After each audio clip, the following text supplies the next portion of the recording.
Good afternoon, everybody. Welcome to Three Borders Sports Network. I'm Joe Schreiner, and I'm joined here in the booth by Brian Watson. Brian, thank you for joining us today. Joe, how are we doing today? We have college baseball today. How about that? From junior colleges here, rivals right across, about 25 miles across Highway 210, the Fergus Falls, Minnesota State Community and Technical College Spartans check into town here for a one-game set with the North Dakota State College of Science, coached by head coach Chris Kappas. So, Brian, we got a little college baseball going on. Should be a fun day. Had high school baseball last night. Now we get to step up a level. A little college baseball on the same field. All right, here we are. We're just about ready to go, and we are going to be announcing here during the Sophomore Day presentation here. We're about a minute away from that, and I will be announcing that lineup here. We're introducing the sophomores along with their parents, so you will hear that directly out of my microphone, and we will be doing that here in a few seconds. So we got baseball, a little cloudy today, Brian. Low ceiling here at John Randall Field, but good conditions for a game. I thought it was going to be a little bit of a sunny day. Call for a little sun in the afternoon, but baseball's baseball. If we can play here in May, we haven't had the greatest of weather, so to be able to get this game in, I think it's going to be great. Regular PA announcer Art Grocco didn't order in enough sunshine. He had it for you guys for golfing this morning, but he didn't have it in for the ball game today. So you better have it for tomorrow. That's for dang sure. It'll come back, huh? All right, let's see if we get the thumbs up here from Chris. It's getting close to 6:15, and I think we're going to be about ready to go. So once again, ladies and gentlemen, welcome to junior college baseball here. The North Dakota State College of Science Wildcats hosting Minnesota State Community and Technical College. The Spartans are in town here for a 7 o'clock first pitch, and it looks like we're ready to go. So I will be announcing the sophomore lineup here and introducing that here just shortly. So hang on with us, folks, and we'll stop the music here, and we'll get that going for everybody. Yeah. All right. Good evening, everybody. Welcome to beautiful John Randall Field here at Chihinkaba Park, and welcome to today's game between the Minnesota State Community and Technical College Spartans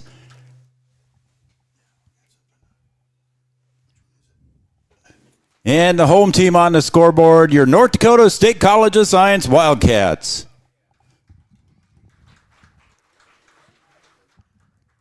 All right, we'll test 1, 2 here on the microphone, make sure we don't get any feedback. Test 1, 2, 1, 2. He's good. Everybody hear it out there? Lucy, you hear me? Okay.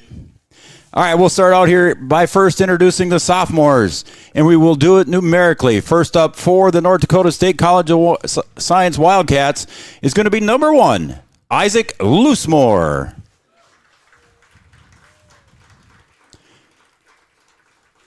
Lucy's parents, John and Tiffany Bassingwaite, Casey and Jennifer Loosemore. Isaac's hometown is right here in Wahpeton, North Dakota, and he is attending the North Dakota State College of Science in plumbing. His future plans, he wants to get a job in the plumbing field, and his favorite memory of Wildcat baseball, going to Arizona for a week to play games and have team bonding with a great group of guys. Ladies and gentlemen, number 1, Isaac Loosemore. Next up will be number 2, Colton Frankel. Colton's parents, Jamie Frankel and Heather Tolbert, but he is escorted tonight by his grandparents, Anna Bonches and Nola Pausch. Colton's hometown is Velva, North Dakota, and he has a business management degree that he's working on here at Science. His future plans are to sell insurance for Globe Life. His favorite memory of Wildcat baseball are road trips with the boys. Number 2, Colton Frankel. Next up for the Wildcats is going to be number 5, Gideon Jose. Gideon's parents are Shane and Bridget Jose. His hometown is Hancock, Minnesota. He's right now studying and hoping to get a degree in ag business. His future plans are to work at Spring Valley Farms in Morris, Minnesota. His favorite memory of Wildcat baseball are the van rides with the boys. Ladies and gentlemen, number 5, Gideon Jose. Now introducing number 6, Ben Deaver. Ben's parents are Cindy and Matthew Deber. He is escorted this afternoon by assistant manager Tyler Grippentrog. No, I didn't say what you wanted me to say. His hometown is Omaha, Nebraska. He is studying liberal arts and hopes to get his degree in liberal arts at Science. His future plans right now are undecided. And his favorite memory of Wildcat baseball is playing in Arizona during spring break. Ladies and gentlemen, number 6, Ben Deber. And yes, parents, if you want to take pictures, you're certainly welcome to go out onto the baseball diamond and take pictures behind home plate there. There will be pictures afterwards as well. Ladies and gentlemen, next up for the Wildcats at sophomore night, number 7, Alex Wolf. His parents are Tara and Donald Wolf. And tonight he is escorted by assistant coach Braden Barr. Hometown is Northwood, North Dakota, and he's studying diesel technology right now, and he hopes to own his own business in the future. His favorite memory of Wildcat baseball is hitting the first home run in Wildcat history. Ladies and gentlemen, number 7, Alex Wolf. Now on sophomore night, number 14, Isaiah Smith. Parents, Heidi and Burton Smith. Hometown is Wilmer, North Dakota, and he's currently studying land surveying. And the future plans include attending St. Cloud University and get a bachelor's in land surveying. His favorite memory of Wildcat baseball? Going to Arizona. Ladies and gentlemen, number 14, Isaiah Smith. Why these guys all like going to Arizona in February? I don't follow that, but... Next up on sophomore night, number 15, Braden Wall. Parents, Elisa and Jeremy Kelsch. His hometown right across the river here in Breckenridge, Minnesota. His degree is land surveying and civil engineering, and his future plans are yet undecided. His favorite memory of Wildcat baseball, hitting the first collegiate home run against Williston State. Ladies and gentlemen, number 15, Braden Wall. Next up, number 16, Ben Welly. Parents, Steve and Diane Welly. His hometown is Spring Hill, Minnesota, and he's earning a degree in electrical. His future plans are working for an electrical company this summer, and then from there, he is undecided. His favorite memory of Wildcat baseball is spending time with the boys on the bus and in the hotels. Ladies and gentlemen, number 16, Ben Welly. Next up, number 17, Bryce Schmidt. Parents, Sherry and Dan Schmidt. Hometown right across the street here on First Street in Wahpeton. His degree is in electrical, and his future plans are scouting coordinator for the Cincinnati Bengals. Your dad's got the pull with that, right? His favorite memory of Wildcat baseball is getting the save against Williston State in a big game and our bus trip to Arizona. Ladies and gentlemen, number 17, Bryce Schmidt. Next up, number 18, Grant Sander. Grant's parents, Kim and Les Sander, and today he is escorted by assistant coach Zach Manock. His hometown is Echo, Minnesota, and he's studying liberal arts to get his degree, and he wants to become an athletic trainer here in the future. His favorite memory of Wildcat baseball is just going to practice every day and being with the guys. Ladies and gentlemen, number 18, Grant Sander. And last but not least, he's got the highest number, and he starts with a W. So you're last either way we went, Hunter. Number 24, Hunter Womry. He gave me a little grief earlier about the introductions and said, why am I always last? His parents, Angie and Scott Womry, and his hometown just down the street here in Wahpeton, North Dakota. He's studying HVAC and getting his degree in heating, ventilation, and air conditioning. His future plans right now are undecided, and his favorite memory of Wildcat baseball is playing in Arizona during spring break. Ladies and gentlemen, number 24, Hunter Womry.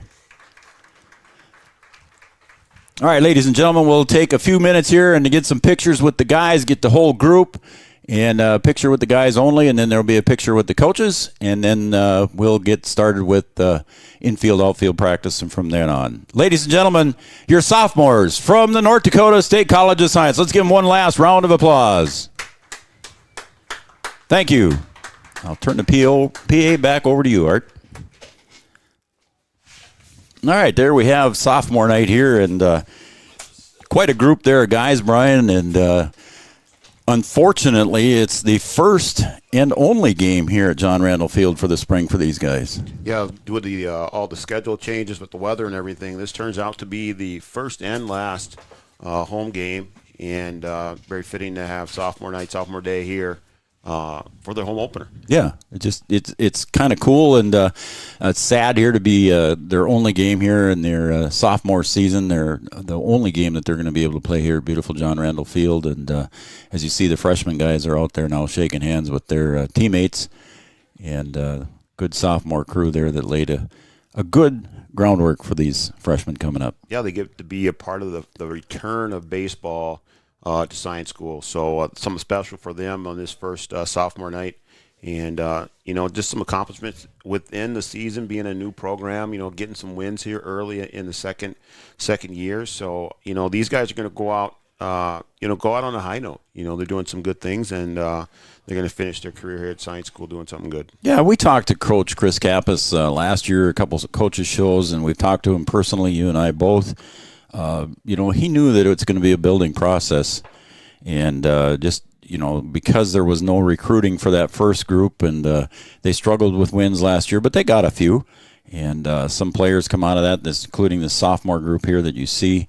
Again, just a learning process and a recruiting process that's got to build eventually and get bigger and bigger. Well, you have to start somewhere, Joe, if you're going to bring it back, and I think this group of sophomores here has done a good job getting this program started, kind of laying the foundation, laying the groundwork, and now the freshmen that are behind them, they know what it's all about, and so they can continue the legacy and help continue this program to grow over the years. Yeah, so we want to thank everybody for joining us here on Three Borders Sports Network. If you're just new to watching us here and tuning in, we appreciate you doing that, and it's kind of our pregame show here, and that's brought to you by Vaterstad. Welcome to our world of farm machinery, offering Wilrich, Concord, and Wishick branded machinery. Our pregame show sponsor. We've got a lot of other great sponsors too as well. We'll do the starting lineups here. We got another half hour to go here yet before we do have first pitch, but so we have some time to kill. And you want to just kind of take a break right now, Brian? Come back and then we'll see what happens. Take a little 15-minute hiatus. Let things happen out here, and then we can come back with a pregame show. Okay, so that's what we'll do. We'll keep the picture up. The cameras will be on, folks. We don't know what we'll have for sound here. We might. Well, we probably won't. We'll just keep the picture because there'll be music going. We're just going to have the camera going here, folks, and we'll come back with sound about 10 minutes before first pitch, and we'll do the starting lineups and our pregame show at that time. So just kind of hang with us, folks, and we'll be right back here, and we'll take a short break, and then we'll be right back. Again, Three Borders Sports Network. I'm Joe Schreiner, Brian Watson. We'll be right back with NDSCS Wildcat Baseball after this. Your first car. It might not have been perfect, but that didn't matter. You loved it because you worked hard for it. You took care of it, and it took care of you, your friends, and maybe that someone special. And through it all, we were there working with you, for you, to make sure it was a smooth ride. Then and down the road. Farmers Union Insurance. More choices, great rates, local agents. You know that we serve nearly 1,500 square miles across North Dakota and Minnesota, or that we've been around for over 60 years. How about that we've got 3,000 miles of fiber optics powering one of the best networks in the region? The best part? We're a cooperative. That means we're continually reinvesting in our communities to make them better than ever. We are Red River Communications. We've been recognized as a leader for helping our communities be great places to live and work. To find out how we're helping connect our communities, visit redrivercom.com/connecting. The Wapaton Daily News wishes all area sports teams the best of luck this year. The Wapaton Daily News thanks you for supporting local journalism, including the Daily News and the News Monitor. Keep up with local news, sports stories, and personal interest stories in our papers. Check out www.wahpetonDailyNews.com for more information about our e-newsletter right at your own computer. The Daily News supports all area sports teams and wishes all of the teams the best of luck this season. Around here, every town is a sports town. And why not? Sports were important to us growing up. And we want the same for our kids. To get involved, because that's how kids learn to lead. And why Farmers Union Insurance supports these programs. Farmers Union Insurance. They don't just protect our community, they invest in it.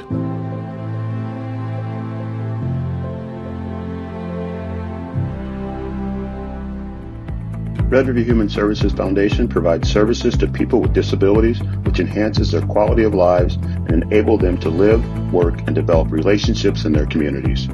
Red River Human Services Foundation has multiple direct support professional positions available in their Wahpeton, Fargo, and West Fargo locations. Job opportunities include flexible scheduling, competitive wages, on-site paid training, and life experience. Voted #1 place to work for the past 5 years, join their team and apply online at www.rrhsf.org. Red River Human Services Foundation supports all local area sports activities and wishes everyone the best of luck. Three Rivers Crisis Center is offering support to survivors of domestic violence, sexual violence, and child abuse in Richland County for now over 25 years. It's free and strictly confidential. 24/7 access to support and resources including counseling. Get help, identify abuse, plan for safety, support others, and get involved. Three Rivers Crisis Center's 24-hour crisis line is 701-642-2115. Founded in 1972, Mon-Dak Farmers Cooperative is owned by nearly 500 sugar beet growers and has a rich history of sweetening life in the Red River Valley. Join Mon-Dak's team today.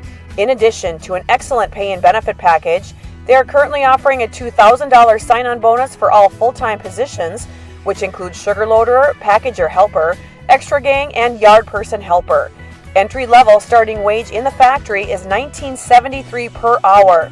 Apply online at mdf.coop/careers or contact Denise at 701-671-1338. Insurance is an important safety net for your family, your home, and your business. Carlson Family Insurance Agency is your local auto owner's insurance provider. At Carlson Family Insurance, they work for their clients, not the companies. Customer service and satisfaction is their #1 goal. Give Carlson Family Insurance a call for all of your personal, farm, business, and crop insurance needs. 701-672-6002 or at cfiagency.com. Carlson Family Insurance, your auto owner's insurance agent. Since the inception of Vaterstadt, the spirit of innovation has led the company. We push the limits, providing innovative and reliable seeding and tillage solutions that simplify everyday life for farmers. We continue to reimagine the capabilities and technology behind farm machinery, providing customers with a perfect emergence while maximizing their yields. We look forward to growing together. OSPTI has been the therapy clinic of choice for over 15 years here in the southern Red River Valley. At OSPTI, they strive to have the most up-to-date treatment options available with their hands-on method to decrease your symptoms and ensure quality care. Their motto at OSPTI, we strive to meet your goals. Locally owned on 5th Street North in Breckenridge. OSPTI. Thrivent and Will Ulick provides clarity for where you are today, confidence for where you go tomorrow. Thrivent combines financial expertise with purpose-based planning to help you with where you are today and where you want to be tomorrow. At Thrivent, Will Ulick can help you address a variety of complex subjects to meet your unique wealth management needs, from retirement planning to investment management and estate planning. Thrivent, what are you invested in? Thrive with purpose. Thrivent and Will Ulick supports all area sports teams and wishes them the best of luck.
Welcome, everybody, to John Randall Field here at Chahinkapa Park, and welcome once again to Three Borders Sports Network. I'm Joe Schreiner, joined here in the booth by Brian Watson as we got the North Dakota State College of Science Wildcats, our only Wildcats baseball game of the year, as they host the Minnesota State Community and Technical College from Fergus Falls. The Spartans are in town, Brian, for a one-game tilt. Looking forward to it, Joe. It's going to be a good matchup. Two teams that might face each other in the playoffs if the Spartans can get the job done here after this game. Yeah, talking to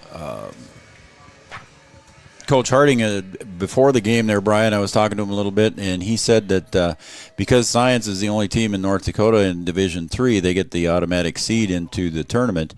So NDSCS will be going down to St. Cloud for the regional tournament. And the Spartans have to, his thoughts were, at least this is what he said to me, his thoughts were that they need to beat Ridgewater 3 out of 4 games this weekend here, as they got an upcoming doubleheader here, actually 4 games with Ridgewater. So a potential scouting report here for the Wildcats if the Spartans can pull it off. Absolutely, and we know that, once again, we should just introduce our pregame show brought to you by Vaterstad. Welcome to our world of farm machinery, offering Wilrich, Concord, and Wishick branded machinery. Vaterstad, right here in Wahpeton, North Dakota. So our pregame show sponsor. And we'll have the starting lineups coming for you here pretty quick. Again, we're looking forward to this. Again, there's only one game here for the Wildcats this year. We just had sophomore night. If you haven't had a chance to watch it, you can go back in our YouTube channel and watch it later. And Coach Kappas and the Wildcats here honored the sophomores in their final home game and only home game here in 2022. Yeah, it was a good day here before the game to recognize those sophomores. Again, those guys, part of the first return of baseball to Science School, and to be able to, set the tone for this program going forward. Mm-hmm. Kind of nice to recognize those guys, let them know that, hey, you guys are laying the foundation, and you're starting things off right, and certainly some improvement here this season so far. So, yeah, we're looking forward to it. We are told that the North Dakota State College of Science women's softball team is going to be here to sing the national anthem, so we're kind of keyed up for that as well. But first up, we got our starting lineups brought to you by Thrivent and Will Ulick. Thrivent, what are you invested in? Thrive with purpose. First, for the visitors on the scoreboard, this is the MSCTC Fergus Falls Spartans. Batting first and wearing number 2, Cal Schmitz. He's the designated hitter for the Spartans. Wearing number 2, Dylan Gertken. He is the second baseman, wearing number 4. Batting third will be Christian Norby. He is the left fielder, wearing number 7. Batting fourth will be number 8, Ty Carter. He is the right fielder for the Spartans. Batting fifth will be Mike Short. He's at third base, wearing number 24 for the Spartans. Batting sixth will be number 9, Noah Oftengarden. He is the center fielder, and he wears number 9. Number 7 hitter is going to be number 12 at shortstop, Max Boomerich. So he will bat 7th. Batting 8th will be number 13, Liam Kaminsky. He's the first baseman. And then the number 9 hitter will be wearing number 6, and that's the catcher, Aaron Yund. So there is your lineup for the I'm going to change my writing there, Brian. It's Aaron Yund, and he is the catcher. And then pitching for the Spartans will be Jack Rantham. He is wearing number 18, so he'll be the DH. Cal Schmitz will hit for him. He is the pitcher. So the starting battery here for the Spartans will be Jack Rantham, and the catcher is Yund. So again, the starting lineup: Schmitz, Gertken, Norby, Carger, Short, Oftengarden, Boomerich, Kaminsky, and Yund with Rantham on the hill. Let's take a look now at your Thrivent starting lineups for the North Dakota State College of Wildcats. And Thrivent, what are you invested in? Thrive with purpose.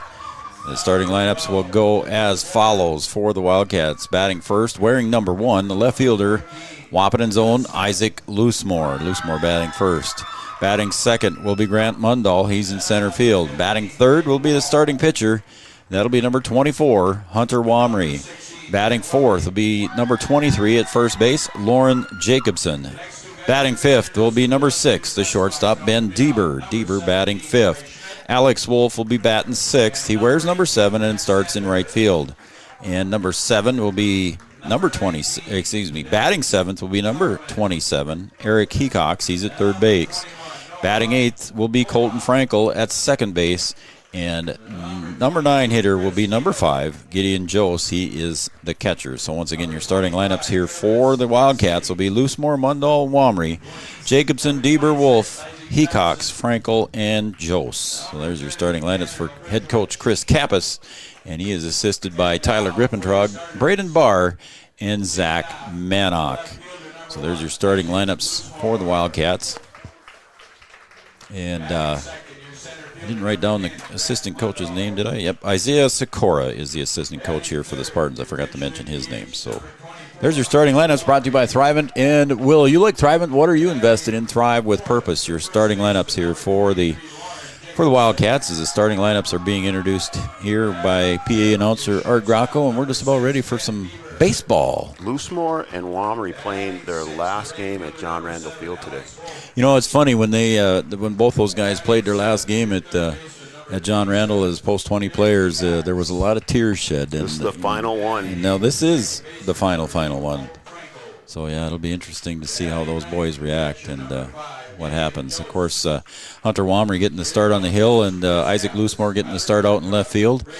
And Braden Wall from Breckenridge, unfortunately injured. He won't be able to play here today, but he was introduced with the substitutes. And we're looking for the softball team, but I don't see him.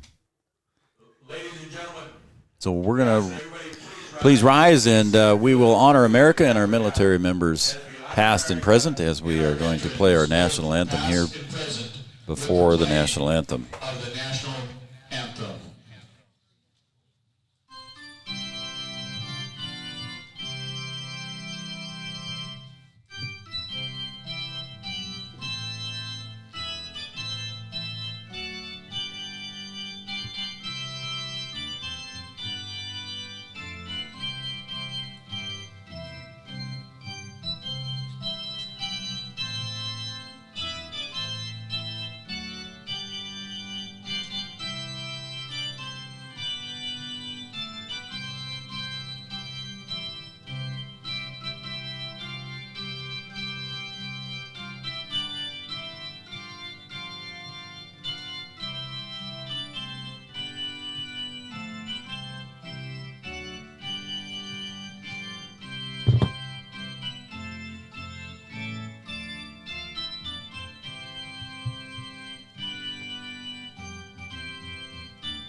Beautiful picture there as the teams are lined up along the baselines and the starters are lined up straight down the middle facing the flag. Again, as we honor America and our military members past and present, home and abroad, for everything that they have done for our country and making it a great country that they have. So there's your national anthem, and we're just about ready for first pitch. Our home plate umpire, Mr. Greg Peterson, and on the bases, none other than Kelly McNary. So we've got some baseball to play here. We've got 7 innings scheduled. The Spartans here and the Wildcats. Again, the Spartans have Ridgewater this weekend and looking forward to possibly trying to get into the tournament, the regional tournament. The Wildcats have gotten the automatic bid to get into the tournament. So they will both be going to St. Cloud here next Thursday. Grant Sander was telling me earlier that they're leaving on Wednesday to go down to that tournament. So a whole new season starts, Brian, when you go down to the tournaments. Yeah, you know, Science School playing in North Dakota, playing with a bunch of Division I schools, and, you know, a good prep for them. You can't always go by their record, only 5 wins on the season, but certainly a step up from last year. And they had a long road trip that was supposed to be some home games, and they had to flip them, and they had to go out west and win. I think there were 4 different places in 4 nights or whatever. But picked up a win at Dawson and then picked up a win out against Williston. Williston, a team that's in second place in the conference. So some good baseball as of late. So we'll see if they can pick it up here when it's important. End of the season, playoff time, you want to be playing your best baseball. Yeah, taking a look at the Mon-Dak Conference, Bismarck State led the way at 16-2, and Williston was at 11-7. Miles Community College comes in at 12-8. Dawson, as you mentioned, Brian, at 14 and 10, and then North Dakota State College of Science at 5 and 15. So the Science and Fergus Falls are both Division III in the college play. So we're about ready for our first pitch here as Hunter Womry takes the hill and Gideon Jose behind the plate. And we'll see what time first pitch is here, Brian. We're just a little bit behind. We are about ready to play here as Cal Schmidt steps into the box to face Hunter Womry. First pitch is called a strike on the outside. Ooh, no, it was outside. I thought I heard a strike through the headset, but I guess I was wrong. 7:03 was our first pitch. That one's popped over to right, and it lands fair, about 5 feet fair, and gets over into the corner, and the throw's coming into second, and it's going to be off the mark. If that throw would have been on the bag from Wolf out in right field, it might have been a play at second base, but a double to lead off the inning here for Cal Schmitz. So Schmidt's not afraid to go after it and getting it done. Open up with a double right down the line there.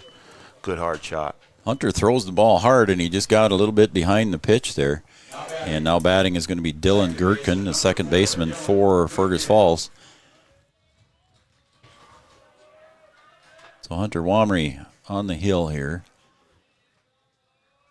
Gets the sign from Jose and delivers a strike on the inner half. It's 0-1.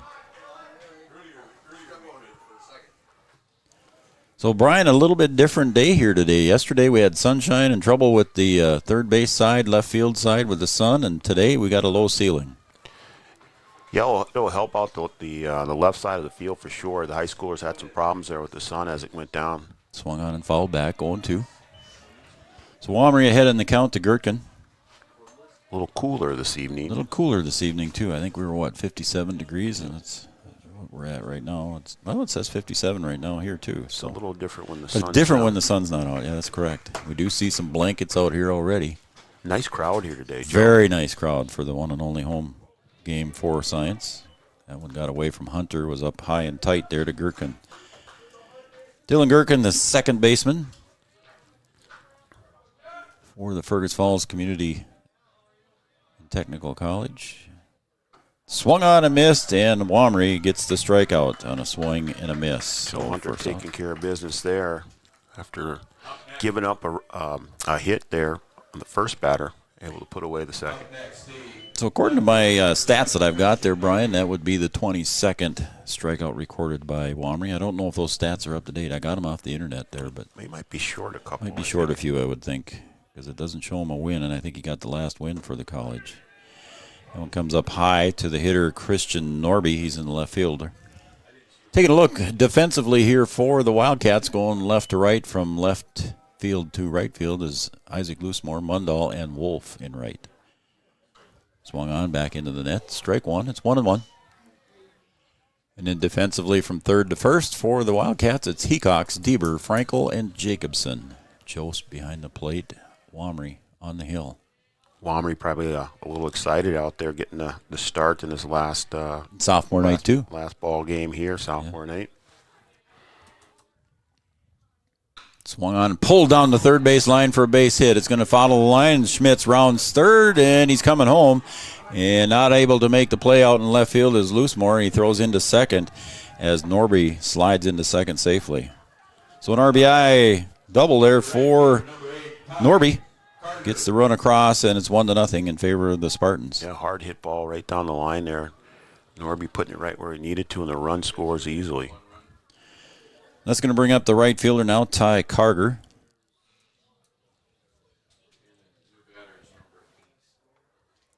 Very nice crowd here under the canopy, and down the first baseline, nice crowd down there too. So a lot of folks here watching. That one's outside, ball one. 1-0. Hit the reset. Hit the reset.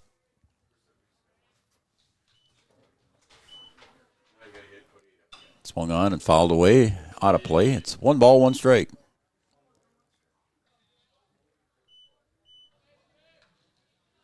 One to nothing lead here early for the Spartans. And standing at second base is Christian Norby. Ty Carger at the plate. Hunter sets and delivers. outside half of the plate. It's called a strike. It's 1 ball, 2 strikes now, as Womry delivers a strike. Again, Womry looking to shut it down here, and that's swung on and fouled out of play. So the count remains 1 ball, 2 strikes with 1 out. And standing at second base is Christian Norby.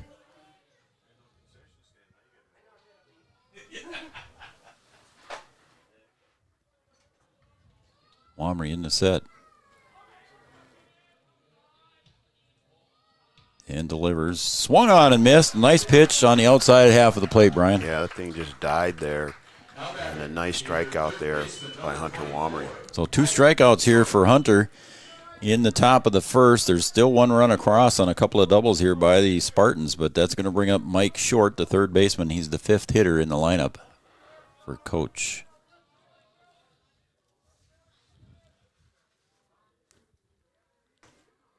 And wheel play there back to second base on a timing play. Norby gets back in time. Just trying to keep him honest there. Yep. Don't let him get too far away with 2 outs. Keep him tight. As Womry wheeled it back to Deaver. It's low for a ball.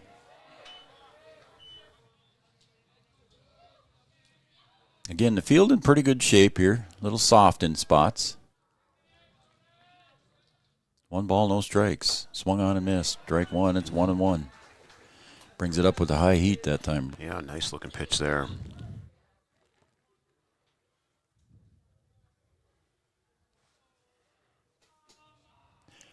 1-1 pitch. Sails outside and gets away from Jost. He's going to have to chase it back to the backstop, and the runner at second base, Norby, advances to third on the wild pitch. Yeah, just a little miscue there. A little bit outside down and in the dirt. So now Hunter doesn't want to give up another run here, Brian, so you got to keep it within the catcher's reach here. Don't let them get that cheap one with a wild pitch.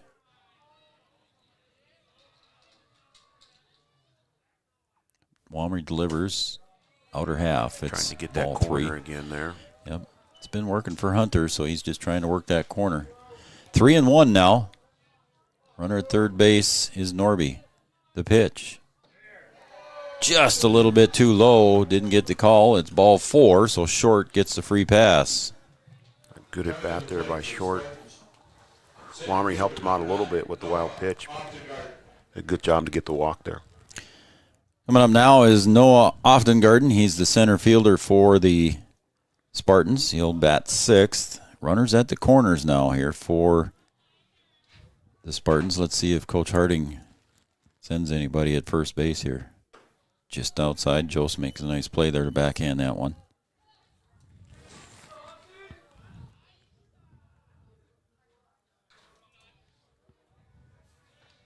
Watching Gideon Jost in warm-ups there, Brian. He had a pretty good arm down to second. Well, the Spartans may be respecting that as Coach Kappas wants to make a mound visit. This mound visit is going to be brought to you by Carlson Family Insurance, located on 2nd Avenue, downtown Wahpeton. Carlson Family Insurance works for their customers, not the companies.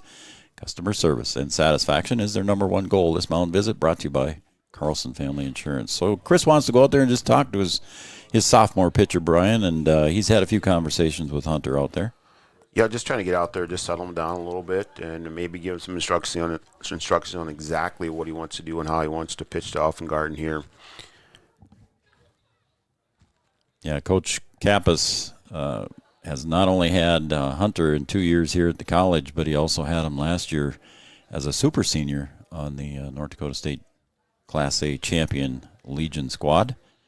As Coach Kappas was the coach of that team, so he's been around Hunter for a couple of years here and coached him in a lot of situations. Yeah, Hunter, a lot of innings on this field.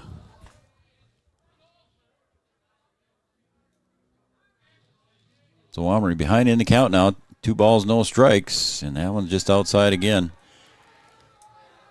Like you said, Brian, maybe it's just he's just a little bit jacked up here at home in his last appearance at home and wants to do well, and just the extra pressure. But Hunter's been through a lot of pressure too. Yeah, last games are tough, Joe. Yeah. And sometimes, some things creep into your head and they kind of take over.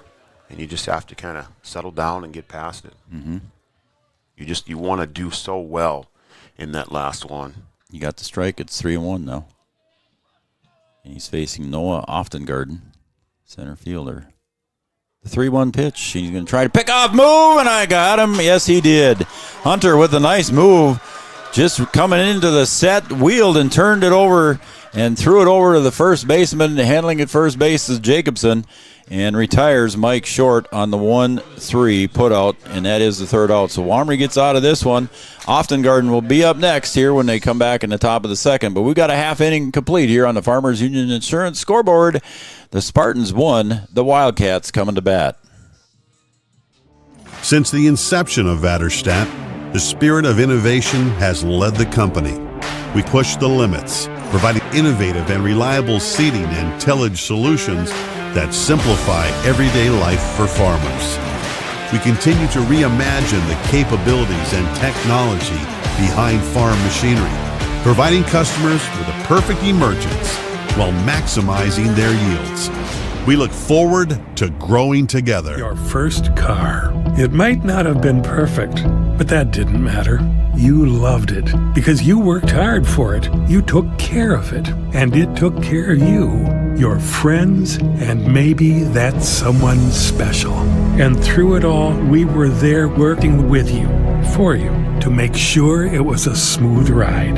Then and down the road. Farmers Union Insurance. More choices, great rates, local agents. Thrivent and Will Ulick provides clarity for where you are today, confidence for where you go tomorrow. Thrivent combines financial expertise with purpose-based planning to help you with where you are today and where you want to be tomorrow. At Thrivent, Will Ulick can help you address a variety of complex subjects to meet your unique wealth management needs, from retirement planning to investment management and estate planning. Thrivent, what are you invested in? Thrive with purpose. Thrivent and Will Ulick supports all area sports teams and wishes them the best of luck.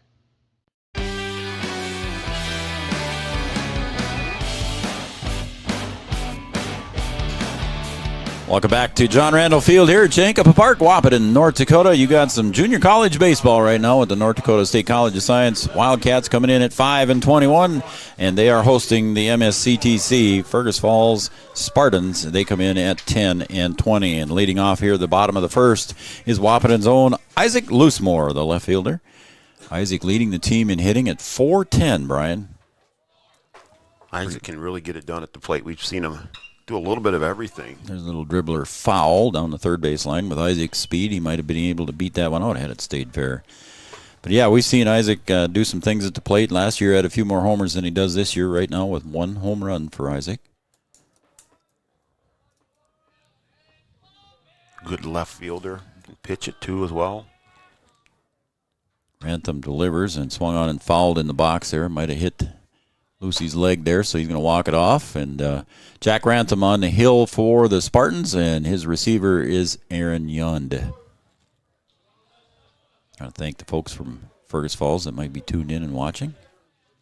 Appreciate you doing that. So Rantham set to deliver the 0-2 pitch to Isaac Loosemore. Swung on and pulled to the third base side again, foul. Brian, if some new viewers want to subscribe to our YouTube channel, how do they do that, bud? Just as they're watching the game here, they can click on that subscribe button, and you can also click on the bell icon, and then you'll get notifications whenever our events go live. Thank you, sir. Rantham from Litchfield, Minnesota. And he's going to deliver another 0-2 pitch to Lucy. That time Lucy knocks it over to second base. Gherkin picks it up cleanly over to first and retires Loosemore on the toss over to Kaminsky. So Lucy retired on a 4-3 putout. So that's going to bring up Grant Mundall. See if there's a difference from last night's game. You know, yeah, college, high school, but a lot of slow rollers yesterday with the field being a little soft and the dirt being a little wet. And see if that affects today's game. Chad's moated out there, I know, Brian, so we can't blame Chad on that one. We could still blame him. That's fouled away out of play down the third base line. Chad and the crew and Kurt, they've done a lot of work here getting the field ready yesterday for the high school game. Huskies hosted Cheyenne yesterday. The 0-1 pitch to Mundall. Swung on, and that's blooped over the shortstop's head, over Boomerich's head, and it'll be a base hit there for Mundal. Nice little piece of hitting inside out there for Mundal. Yeah, you can't place it any better than that, right in the gap, and easy shot right down the first base there. So we'll see what the Wildcats can do now as the pitcher, Hunter Wamry, comes up to the plate. Hunter leading the team in home runs with 3 of them here, so we'll see what Hunter can do in his last few plate appearances here for the Wildcats at John Randall Field.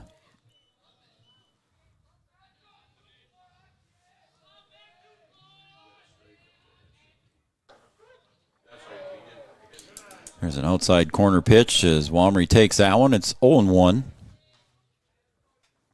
Again, a nice crowd here underneath the canopy, Brian, and enjoying the permanent seating that we've got here. Yeah, if you didn't get here early, you might not get a seat, Joe. Yeah. There's not a lot of empty seats down there. Swung on and popped up high. First baseman Kaminsky over in foul territory and makes the catch. Hunter just got underneath that one a little bit and behind it, so it's a pop fly foul ball out for the second out here as Lauren Jacobson steps up to the plate. Hunter just a little behind and got underneath it, beat up. Yeah, again, that last game, maybe some nerves there. And I think as the game goes on, he'll be able to relax and play some good ball. So Jacobson to face Rantham. And there goes the runner and heading down to second base, and he'll get in easily. It was Mundal. Yeah, that ball dropped by Yun there. So Mundal in scoring position here now for Lauren Jacobson.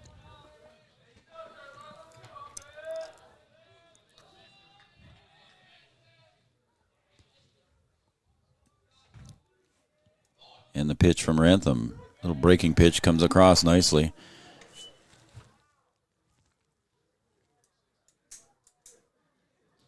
Don't want on the scoreboard, but I didn't see what the first pitch was. Is it a ball or a strike in the first pitch? A strike. Strike, so it's 0-2. Okay. Swung on and missed. Nope. Must be 1-2 now. First one must have been a ball. So 1 ball, 2 strikes.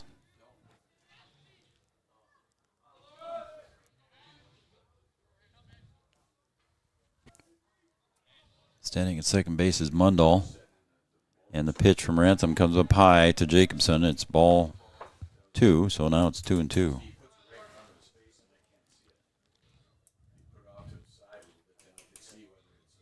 Two outs, 2 balls, 2 strikes to the hitter Lauren Jacobson facing Jack Rantham. Swung on and missed, strike 3. And the side is retired. No runs, no hits, no errors, and 1 left on base. After 1 inning complete here, John Randall Field on the Farmers Union Insured scoreboard. The Spartans 1, the Wildcats 0. Back after this.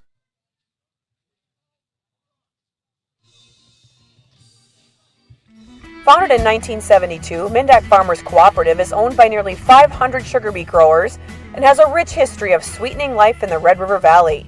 Join Mon-Dak's team today.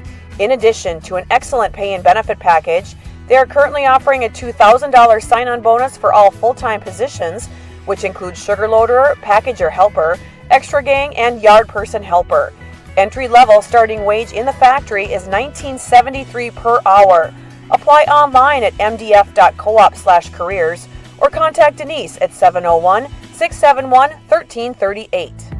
Red River Human Services Foundation provides services to people with disabilities, which enhances their quality of lives and enable them to live, work, and develop relationships in their communities. Red River Human Services Foundation has multiple direct support professional positions available in their Wahpeton, Fargo, and West Fargo locations. Job opportunities include flexible scheduling, competitive wages, on-site paid training, and life experience. Voted #1 place to work for the past 5 years, join their team and apply online at www.rrhsf.org. Red River Human Services Foundation supports all local area sports activities and wishes everyone the best of luck.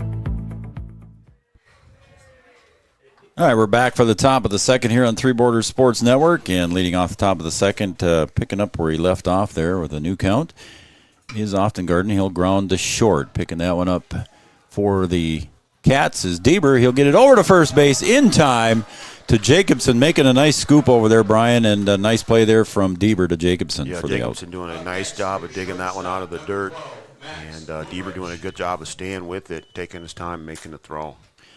Max Boomerich coming up now for the Spartans. He's the shortstop, man. He's batting 7th. Also on deck is going to be Liam Kaminsky.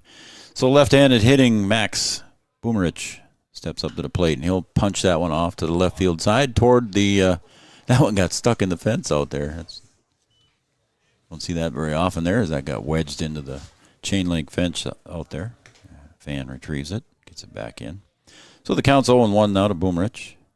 Swung on, and I don't know if that went off of... that might have hit the... Yeah, I don't know if it went off Craig Peterson or the catcher there. Caught somebody, just kind of... Caught somebody and bounced back softly. I thought that was going to come right back at us. I did too, the way it was coming. 0-2 pitch. Swung on, and another fly ball foul out to the parking lot toward your pickup, Brian. I think I'm protected. I got as close to the tennis court as I could get. Did you park by mine again? Yeah, I did. Oh, gosh. They're not going to go after yours, so. Oh, and a nice pitch from Wamry on the inside half of the plate as Boomerich is retired on strikes. Yeah, that'll sell you down right there. Nice inside corner, getting the strikeout. So Kaminsky up now. He is the first baseman for the Spartans and the third hitter of the evening. He's number 8 overall. And sails up high on Hunter, so it's ball 1. Outfield shaded just a little bit to the right side. As you can see, Mundall on our screen there is just off to the right a little bit. In center field, there's a call strike, and the count evens out at 1 ball, 1 strike with 2 outs. Nobody on base for the Spartans. Hunter Wamry looking for a quick inning, Brian. And that one's just outside. It's 2-1. Yeah, Hunter trying to bounce back after... Wouldn't call it a slow start, but gave up a run in the first, and trying to make quick work of it here in the second. So the big guy, 2-1. Swung on and pulled to first base, and a nice play over at first base there by Jacobson. Covers it up and takes the unassisted. So it's a 1-2-3 mow him down inning here for Hunter Wamry on the ground out. And the strikeout and another ground ball. So a good defensive play here by the Cats. And we will be back for the second half of inning number 2 on your Farmers Union Insurance scoreboard. The Spartans 1, the Wildcats 0. Back after this. Insurance is an important safety net for your family, your home, and your business. Carlson Family Insurance Agency is your local auto owner's insurance provider. At Carlson Family Insurance, they work for their clients, not the companies. Customer service and satisfaction is their number 1 goal. Give Carlson Family Insurance a call for all of your personal, farm, business, and crop insurance needs. 701-672-6002 or at cfiagency.com. Carlson Family Insurance, your auto owner's insurance agent. The Wahpeton Daily News wishes all area sports teams the best of luck this year. The Wahpeton Daily News thanks you for supporting local journalism, including the Daily News and the News Monitor. Keep up with local news, sports stories, and personal interest stories in our papers. Check out www.wahpetondailynews.com for more information about our e-newsletter right at your own computer. The Daily News supports all area sports teams and wishes all of the teams the best of luck this season.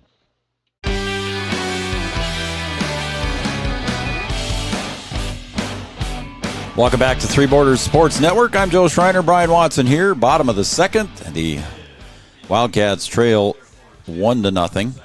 And Ben Deaver from Omaha, Nebraska steps up to the plate. I suppose you've golfed in Omaha.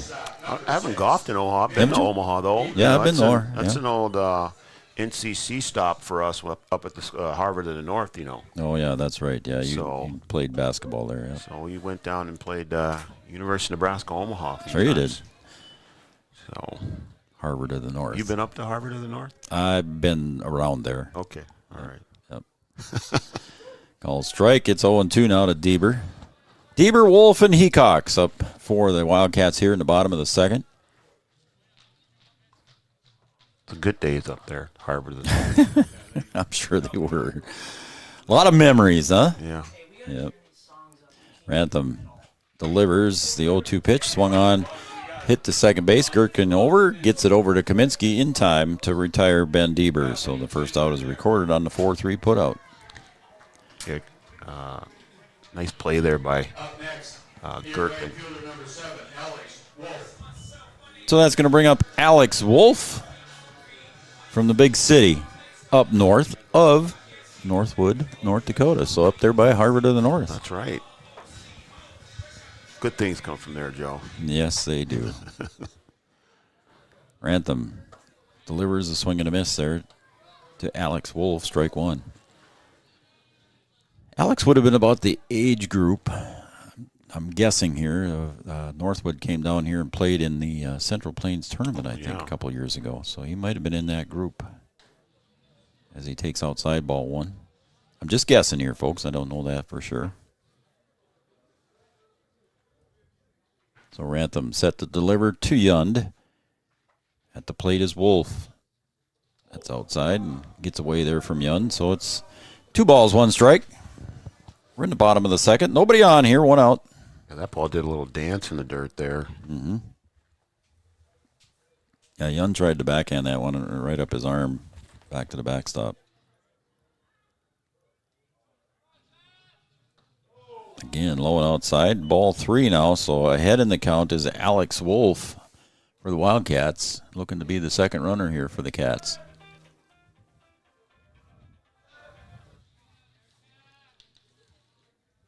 Three and one out now to Wolf. And again, that one's in the dirt. This time, Yund's got to chase that one back to the fence.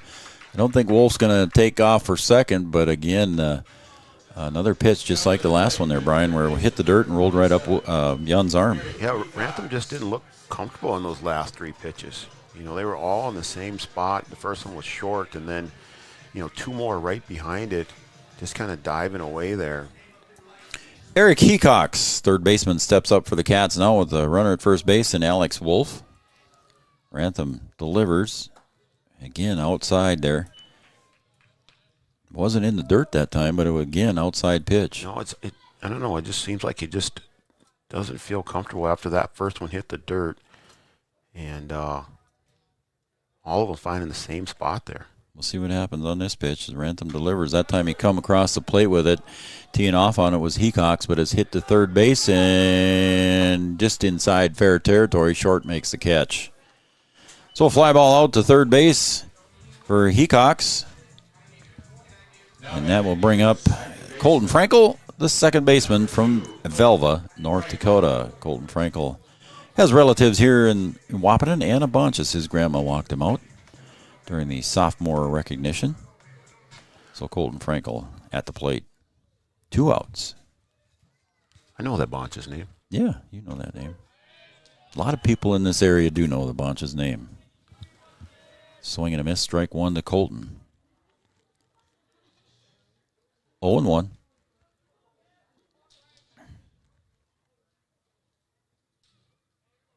And the pitch swung on and missed by Frankel. It's 0-2. Yeah, off-speed pitch there.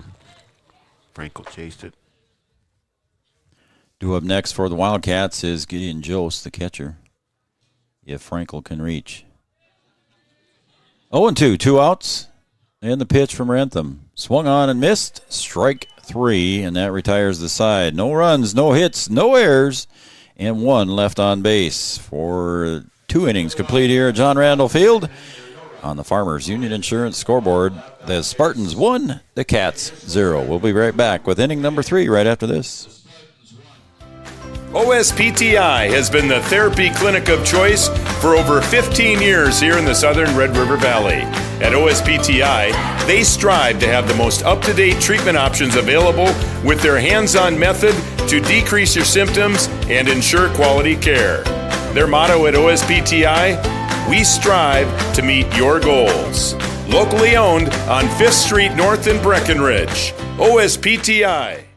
Three Rivers Crisis Center is offering support to survivors of domestic violence, sexual violence, and child abuse in Richland County for now over 25 years. It's free and strictly confidential. 24/7 access to support and resources including counseling. Get help, identify abuse, plan for safety, support others, and get involved. Three Rivers Crisis Center's 24-hour crisis line is 701-642-2115.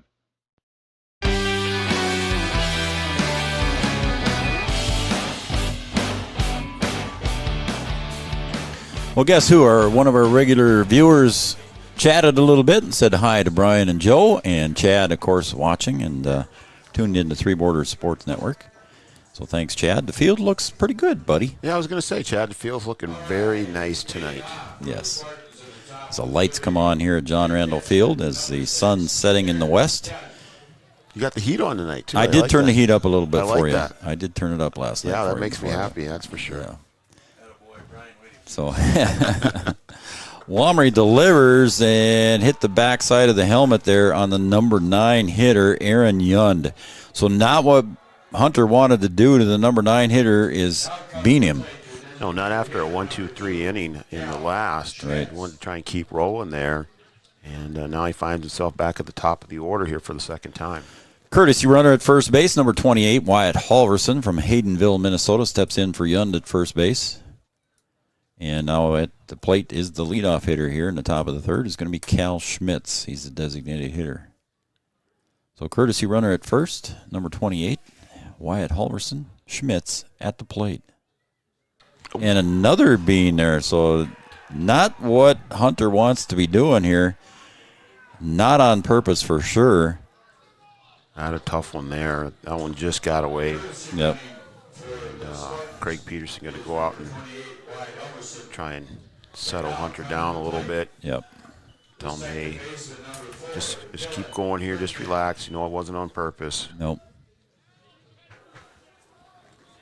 So Hunter going to have to try and regroup here after hitting 2 batters in a row. With nobody out, Dylan Gherkin comes to the plate. The second baseman, he struck out in his first at bat.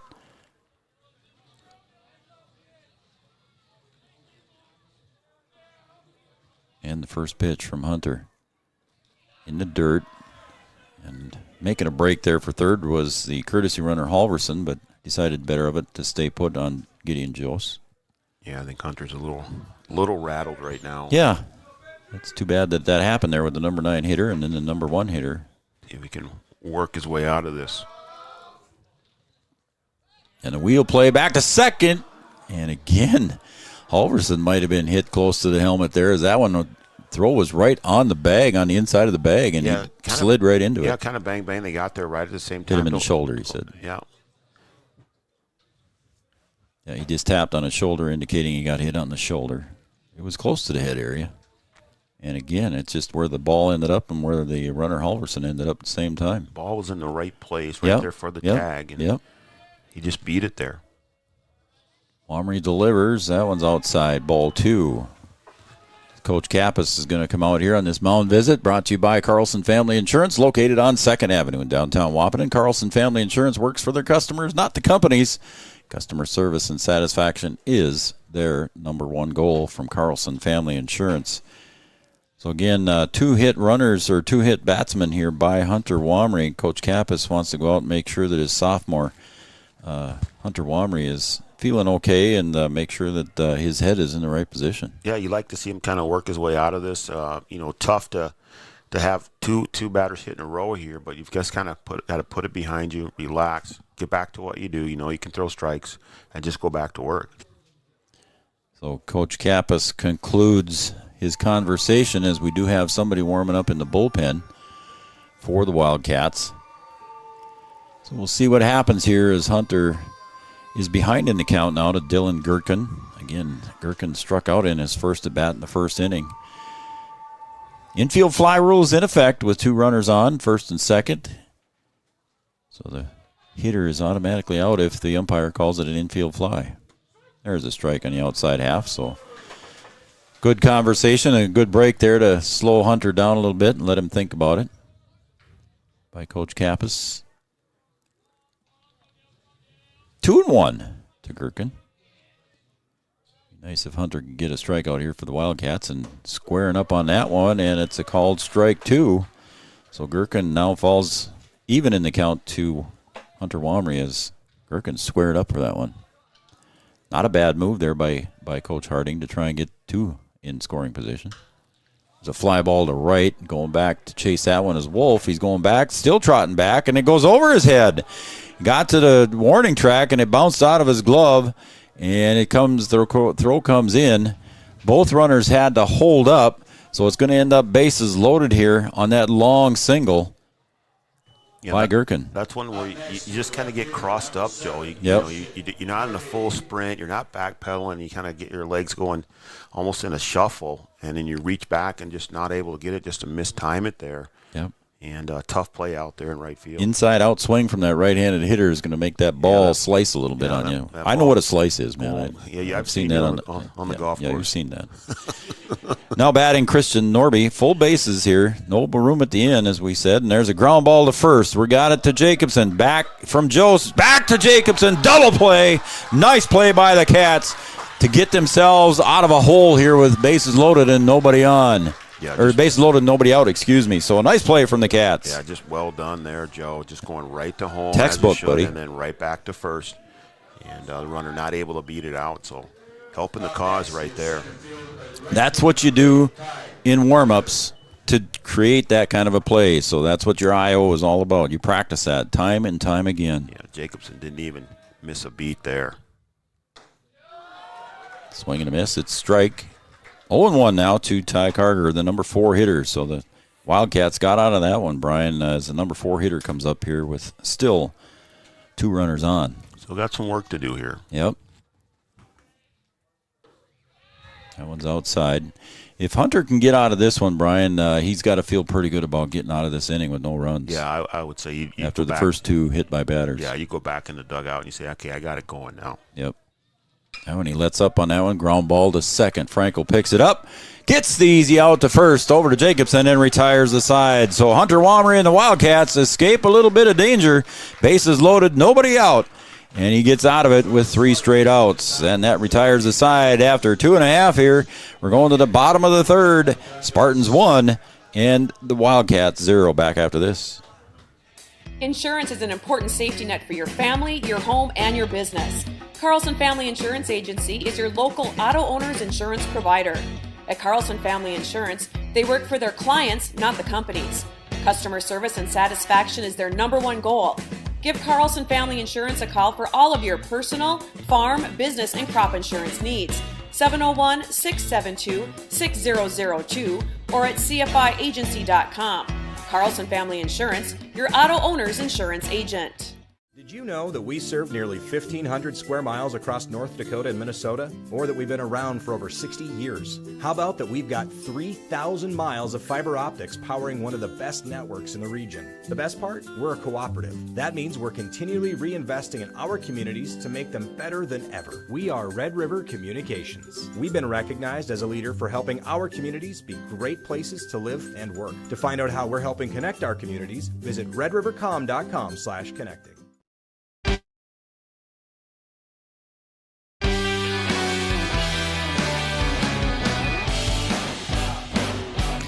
All right, we're back for the bottom of the third here at John Randall Field, Chahinkapa Park, Wapaton, North Dakota. 3 Borders Sports Network. I'm Joe Schreiner. Brian Watson here with me as well. Gideon Jose leads off here, the bottom of the third for the Wildcats. He's the catcher, and he steps up to the plate facing Jack Rantham.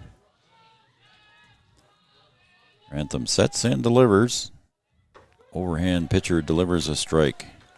0-1 now to Gideon Jose. So nice work by the Wildcats to get out of Holy cow, jam that they were in. Big jam. Bases loaded, nobody out. A nice double play. Pitcher's best friend. And a home to first double play. One of the tougher double plays. Just executed just to the tee there, Yep. Joe. Jose and Jacobson working well together on that tandem. 1 ball, 1 strike. Jose delivers, swung on, and fouled out of play.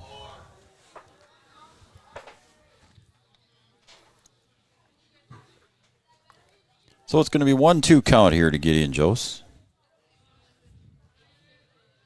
Gideon hails from Hancock, Minnesota. The pitch, 1-2, is swung out to right field. Getting over for that one is Carter, and he makes the squeeze, coming in a couple steps. So fly ball to right field, retires Jose for the first out. Going to bring up leadoff hitter Isaac Loosemore. Again, he grounded out in this first at bat in the first inning. So Lucy with good speed, and Coach Kappas hoping to get on his leadoff hitter.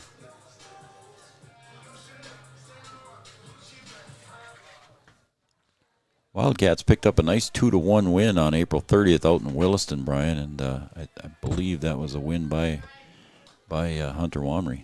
So a nice win out there in Williston for the Cats. Yeah, Williston, a tough squad, second place in the conference. Mm-hmm. You know, going out there against a Division I school, getting it done.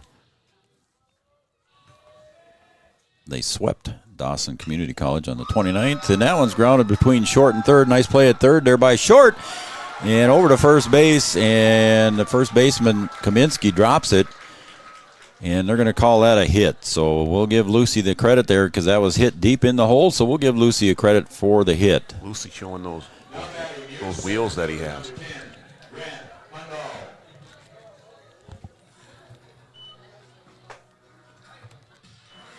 Yeah, third inning.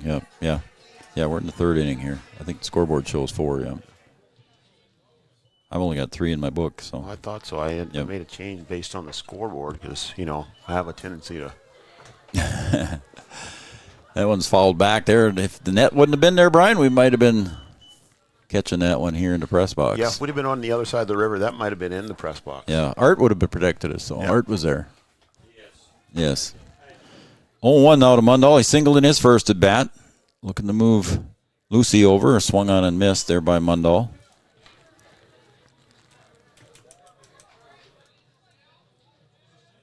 So no balls, 2 strikes.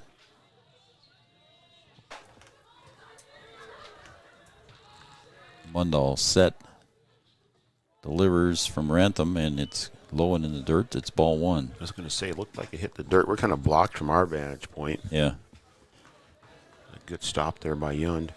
Good camera work there today, buddy. You got nice camera shots on 3 cameras. Trying to keep up, Joe. Swung on and popped to left. Is it going to be in the gap? No. Getting over to make the catch over there is Norby. And Norby makes the squeeze, and Loosemore chases back to first base. Yeah, hit deep, but just not deep enough. It's a little too high there in the gap. And an easy out there in left field. So that's going to bring up the pitcher, Hunter Womry. So the 2 Wahpeton products here, one on first base and 1 at home plate. Bryce Schmidt, another Wahpeton product on the roster as well. See if Hunter can get it going here at the plate. Yun sets up outside. There goes Lucy. Lucy breaking down towards second. I think he's going to get. Did he avoid the slide? Yes, he did. He slid away from the tag, and Lucy with a nice slide. He was dead to the world on that one, Brian, but a nice slide by Lucy allows him to get in for a safe. Yeah, I thought for sure he was going to be gone, Joe. Yep. But just a good slide away from the tag and able to get underneath it. So we talked about Lucy's speed. Now he's in scoring position for the pitcher, Hunter Womry, and it's 1-0 to Hunter. That was a tough one to handle for Yund as that one comes up high, and it's ball 2. Good throw by Yund, though. Yeah, it was. 2 balls, no strikes, 2 outs. Runner at second base is Isaac Loosemore. Hunter Womry at the plate facing Jack Rantham. Sets, looks back, delivers. Inside, ball 3. It's 3-0 now to the pitcher, Hunter Womry. Pitcher to pitcher here. And no, Hunter'd like to take a cut at it, but he's going to have to look at one here. Yeah, it'd be interesting to see if he gets the green light on the 3-0 pitch. He leads the team in home runs with 3. Lucy getting his lead, and there it comes right across the middle of the plate, strike 1. Hunter probably thinking, I wish I could have swung. I could have. Yeah. Like, Coach, come on. I like that one. Watching his mom, Angie, down the first baseline there. She's very intently looking and watching her son. Angie's been around Wahpeton baseball a long time. Has watched both of her boys, Nolan and Hunter, play baseball here. And a pitch, breaking pitch, just catches the inside corner, and now the count is full to Hunter Womry. Rantham just painted the corner there. Nice pitch on the inside. Hunter's dad, Scott, is here earlier too, but he usually paces the sideline a lot. I don't see him standing by Angie over there. Yeah, I know what that's like. So Rantham delivers the full count pitch, and it's laced back up the middle for a base hit. RBI single for Hunter Womry as Loosemore comes home to score the tying run. And the boys are happy. Talk about a good at-bat, Joe. Hunter Very good. Doing a good job helping himself out, able to, get through the count. Was way ahead at 3-0, and Rantham comes back with a nice pitch on the inside corner to fill it up, and then right back up the middle to score. So how important was that stolen base there by Lucy, too, now, Huge. with that slide? Yeah, big slide there, and the two Wahpeton prospects getting it done. How about that? Lauren Jacobson steps up to the plate. He struck out in his first at-bat. Now the pitcher, Hunter Womry, standing at first base with 2 outs. Rantham delivers just a little bit too high. It's ball. Jacobson from Hartford, South Dakota. Way down south. Yep. So 1 ball, no strikes to the first baseman, Jacobson. And that comes across the plate for strike 1 from Rantham. In a pretty nice evening here. Nice crowd down under the canopy here at JRF. I'm impressed by the crowd, Joe. Yeah. I mean, just, the grandstand nearly full. Mm-hmm. Down the sideline. Pulled foul. 1 ball, 2 strikes. Again, the Wildcats coming in here at 5-21 overall. 5-15 in the conference.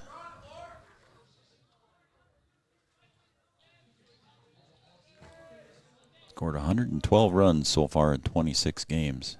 Well, make it 113 now in 27 games. The day's not over here in the bottom of the third. An attack on a few more. That goes outside for a ball. A lot of the Wahpeton Husky guys here watching the local college team play. They're sitting down underneath here under the canopy. The 2-2 pitch. Rantham gets the strike, but it's off the pads of Yund and getting down to first base. Everybody's going to be safe. And Lauren Jacobson reaches, and we've got runners at first and second with Ben Deeber coming up. Certainly take that one. Miscue by the Spartans there. And extend this inning now. Yeah, that was an outside pitch there, and Yund had a heck of a time reaching over for it, but it squirted by him. And swinging on that one was Lauren Jacobson and allowing him to get to first base when that thing went past Yund. So now runners at first and second. 2 outs here as the Wildcats start to threaten again here as Ben Deeber, the shortstop, comes up. He grounded out to second base in his first at bat.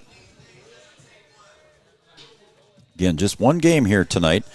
There was a doubleheader scheduled that was supposed to start earlier this afternoon. Right? Yeah, that's what I thought. Yeah, it was supposed to start at 1 o'clock, but then Fergus Falls called, and they've got finals going on this week and just a bunch of other things going on, and they asked us to reschedule for 7 p.m. as Deeber swings that one into foul territory. A nice grab over up against the fence. Kaminsky gets there just in time to retire Deeber on the pop foul. Yeah, Kaminsky doing a good job there, right up against the fence, able to run that ball down, even ran into the fence, kind of outside of our camera view, but comes away with the third out.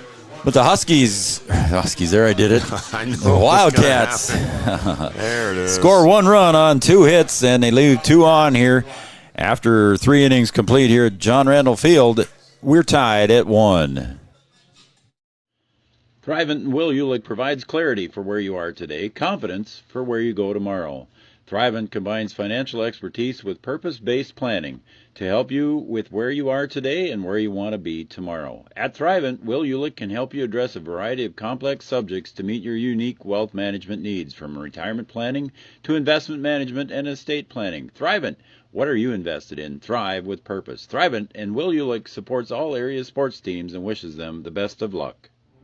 Since the inception of Vaderstadt, the spirit of innovation has led the company. We push the limits, providing innovative and reliable seeding and tillage solutions that simplify everyday life for farmers. We continue to reimagine the capabilities and technology behind farm machinery, providing customers with a perfect emergence while maximizing their yields. We look forward to growing together.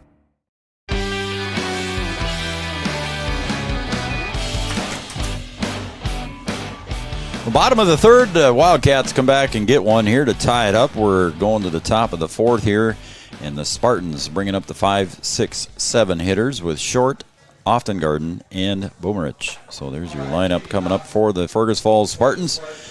And again, it's a good game here so far, Brian. Very entertaining. Both teams with 3 hits, and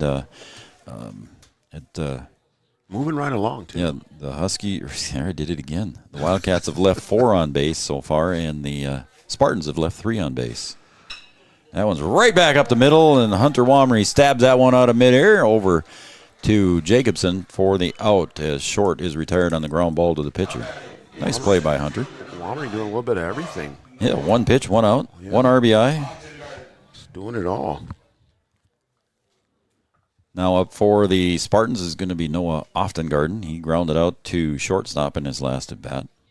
That's popped up straight on the right side over toward first base, heading to the dugout. Jose just couldn't quite get there in time as that one just bounced off the net at the bottom. It was inside the field of play, but Jose just couldn't quite get there with that cement wall there, Brian. It was a little tough to get to. Yeah, you start running towards that wall, and you're like, running out of room there, and then just above him there into the net. I got pads and shin guards on, but I think I'm going to stay away from that cement wall a little bit. I don't blame him. So it's 1 strike here to Oftengarden, center fielder for the Spartans, and that one's fouled back into the net. It's strike 2. Oftengarden from beautiful sunny Billings, Montana. That's a long way out there. I got a Billings story, but I can't tell it on the air. Wamry delivers the 0-2 pitch. Good pitch there from Hunter on the outside part of the plate. It's ball 1-1-2 now. I have flown in and driven through Billings. Oh, there's a nice pitch. Call strike 3 to Oftengarden. Nice pitch from Wamry. He's got 2 outs here now in the 4th.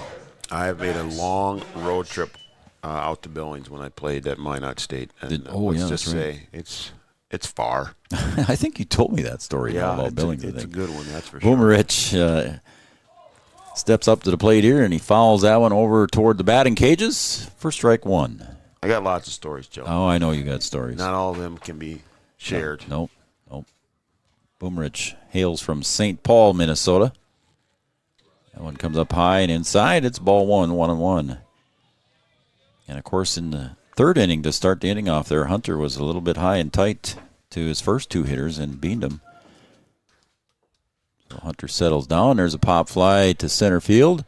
Mundahl makes the squeeze after coming in a couple steps, and the side is retired. 1-2-3. So a mow him down inning there for Hunter Wamry and the Wildcats as we go to the bottom of the 4th, and we're tied at 1 on the Farmers Union Insurance scoreboard. Back after this. OSPTI has been the therapy clinic of choice for over 15 years here in the southern Red River Valley. At OSPTI, they strive to have the most up-to-date treatment options available with their hands-on method to decrease your symptoms and ensure quality care. Their motto at OSPTI, we strive to meet your goals. Locally owned on 5th Street North in Breckenridge. OSPTI. Three Rivers Crisis Center is offering support to survivors of domestic violence, sexual violence, and child abuse in Richland County for now over 25 years. It's free and strictly confidential. 24/7 access to support and resources including counseling. Get help, identify abuse, plan for safety, support others, and get involved. Three Rivers Crisis Center's 24-hour crisis line is 701-642-2115. Insurance is an important safety net for your family, your home, and your business. Carlson Family Insurance Agency is your local auto owner's insurance provider. At Carlson Family Insurance, they work for their clients, not the companies.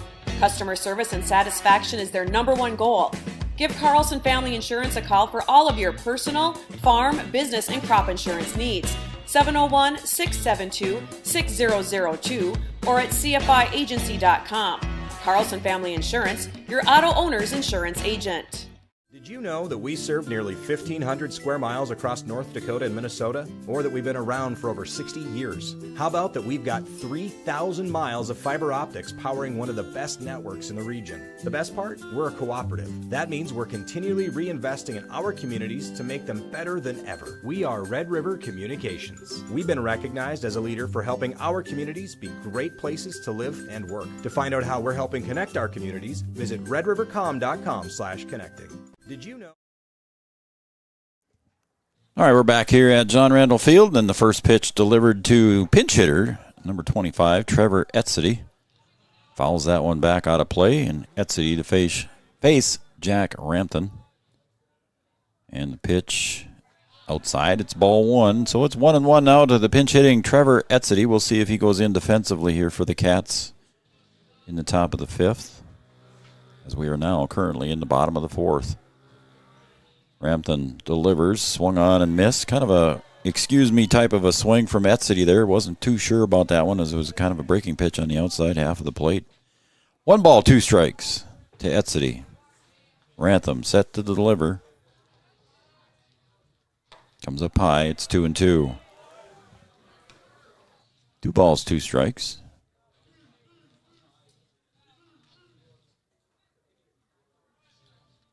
The scoreboard looks the same for both teams. 1 run, 3 hits, no errors. 1 run, 3 hits, no errors. Swung on and missed.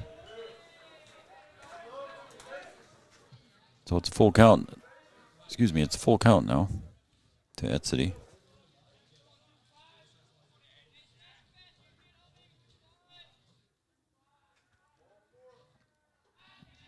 And Rampton delivers. It's low in the dirt. Ball 4, and Etzedy draws the walk in the pinch hitting role here to lead off the bottom of the fourth for the Wildcats. See if the Wildcats can take advantage here in a 1-1 game. Eric Hecox comes up. Go ahead, Brian. No, every runner's going to count here. You got to try and take advantage of it. So Hecox comes to the plate. He popped out to third base in his first at bat.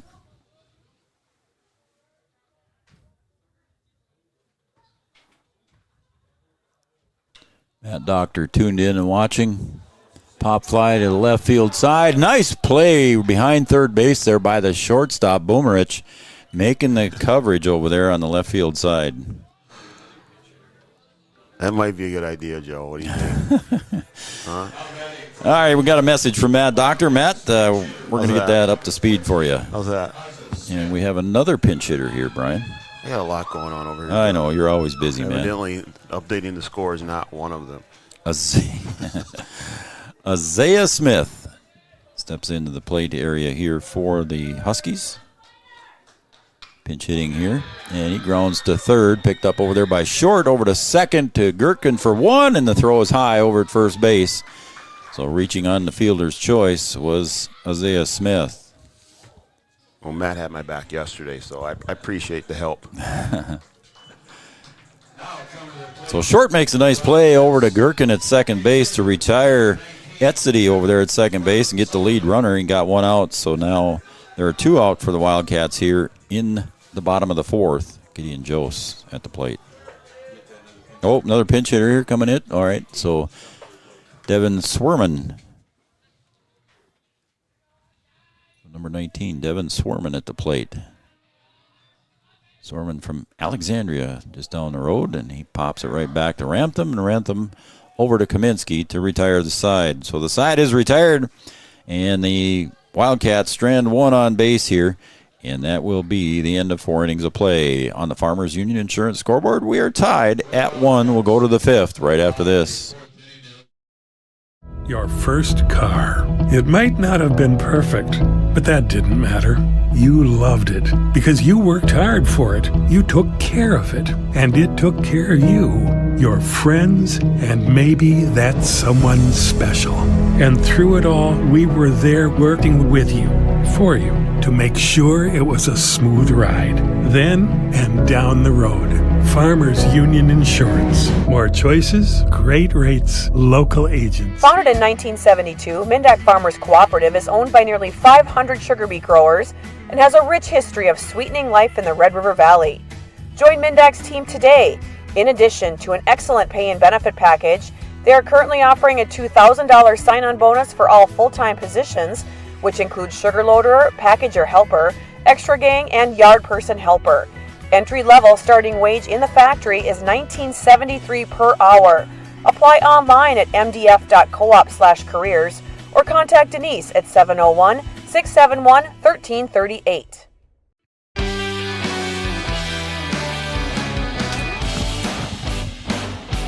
All right, some defensive changes here in the top of the fifth for Coach Kappas. Defensively, Trevor Etzedy goes out to right field. And at second base is Isaiah Smith. He'll replace Colton Frankel as he did at the plate. And then Oakley Dubord comes in to catch a few innings here in the top of the fifth.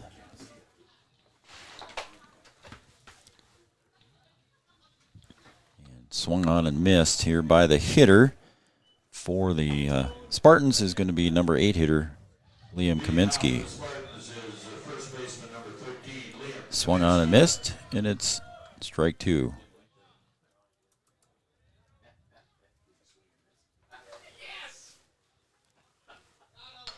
And that one's ground back right to Wamry, and he picks it up. Nice little underhand toss over to Jacobson for out number 1 here to the number 8 hitter. Hunter just keeping it simple. I'll throw him, I'll pick him up, and I'll get the out. That's what happened in the top of the fourth. He got the first ground out for the first out, and it happened here in the top of the fifth. And he struck out Oftengarden in the second out, so we'll see here what he does this time with the catcher, Aaron Yund. Yund in his first at bat, grounded out to Jacobson at first, and there's the first strike to Yund. Number 9 hitter for the Spartans. Aaron Yund, the catcher from Coon Rapids, Minnesota. Just off the plate. High for ball. 1 ball, 1 strike. A lot of ones up there on the board, Brian. A lot of ones. Inside corner, strike 2. It's 1 ball, 2 strikes. So many ones, I forgot one on my scoreboard. Is that why Matt was giving you grief? Yeah, I got it up there now. Attaboy. We're in the top of the fifth. It's 1-1. Way outside there as Wamry goes a little bit high with that one, and count even out at 2 balls, 2 strikes. Nobody warming up in the pen right now for the Cats.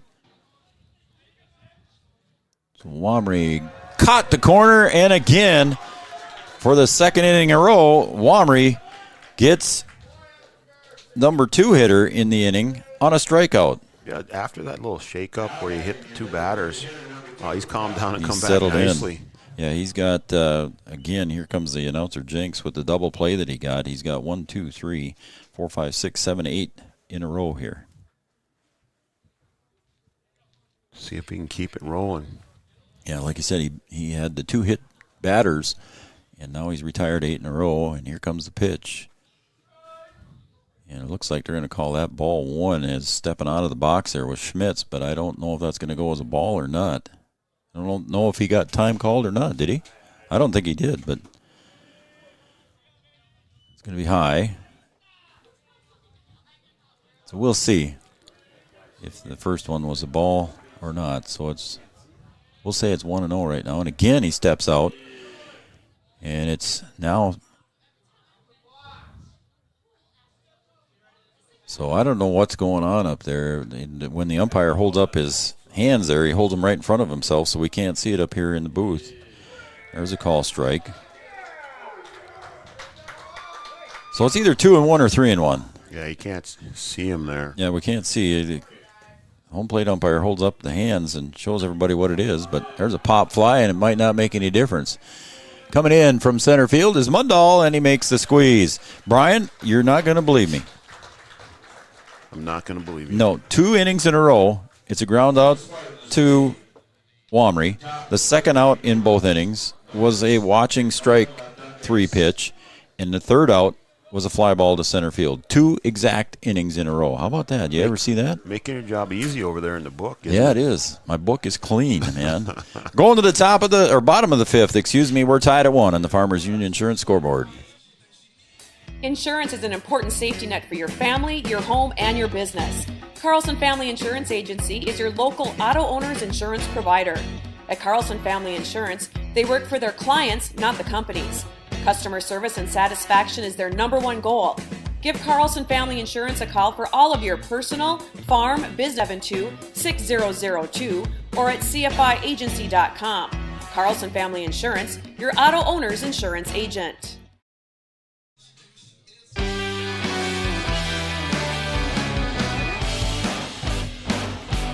Hey, I want to thank all of our sponsors, Vaterstadt and Thrivent, Farmers Union Insurance, OSPTI. We haven't had a bullpen visit yet, so OSPTI are a call to the pen sponsor. Carlson Family Insurance. Our postgame sponsor is Mon-Dak Farmers Cooperative. Wahpeton Daily News, Red River Human Services, the City of Wahpeton. I haven't mentioned them yet. We're still waiting for a commercial from Chris DeVries, so we'll shout them out on the air here. Chris, you owe us a commercial, buddy. Three Rivers Crisis Center, and, of course, Gripper Sports in downtown Wahpeton. Leading off for the Wildcats here in the bottom of the fifth, Isaac Loosemore. Bart, you sleeping over there? And the pitch delivered is outside in the dirt. It bounces away. It's 1 ball, no strikes from Jack Rantham. Loosemore scored the only run for the Wildcats, able to make it to base, and then got a key steal to get himself in scoring position. A beautiful slide away from the tag. And then Hunter Womery drove him in for the run. Isaac chases the one outside there. Rantham got a gift strike, if you will, as Loosemore chased ball 2, in my opinion. I'd call it a chase. 1-1. Loosemore pulls that one down the third base line, picked up there by Short. He's going to get it over to Kaminsky, and I think he dropped the ball, and Loosemore is safe. Kaminsky had it in his glove and dropped it, and base umpire Kelly McNary made the call immediately and said that Kaminsky dropped it. So an error over on the first baseman. Kaminsky allows Loosemore to reach. Yeah, Kaminsky looking at his glove there. He just thought he had it, and just at the last second, that ball hit the ground. Yeah, he knew Loosemore was hustling down the line, but and he had him. Loosemore was out by a half a step. Sometimes you hear those footsteps, Joe. Absolutely. Grant Mundall up, and he's going to square. Puts the bunt down right in front of home plate. Yun got to go over to Kaminsky for the out, and Loosemore is safely in at second base. So a sacrifice bunt here by Mundall puts Loosemore once again in scoring position for the pitcher, Hunter Womery. Yeah, Yun doing a good job of coming up with that ball. Kind of very nice. Picked it up and kind of almost lost his balance, but still able to make the throw down to first. So Womery advances now over to second base. He's in scoring position here. Hunter again, Brian, we talked about his good at bat here in the last time when he got the single in the RBI. He got behind in the count with 2 strikes on him, fought it off, and singled back up the middle. Kind of an off-speed pitch there, breaking pitch to Hunter Womery, low and in the dirt, and Hunter went after it. Yeah, that one left Rantham's hand, and Hunter was like, oh, I like that one. And then all of a sudden, like, oh, maybe not, and then not able to stop himself. So the 0-1 pitch here from Rantham to Womery.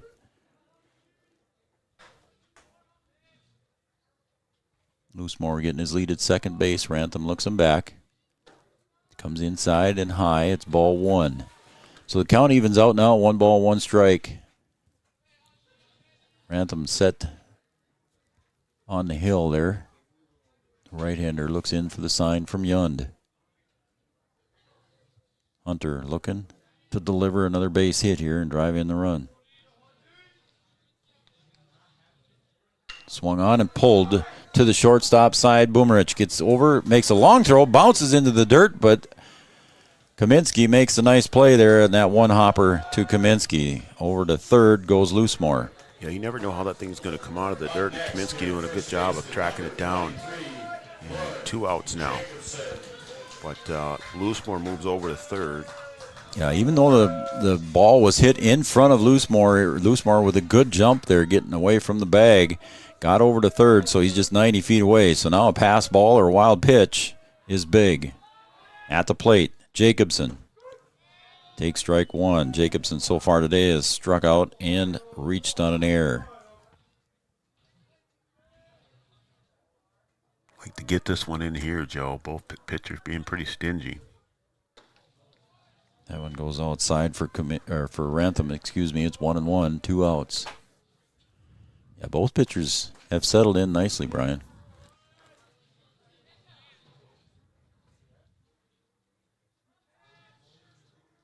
And the pitch from Rantham Swung on and a base hit. There comes the go-ahead run as Loosemore does his job as a leadoff hitter.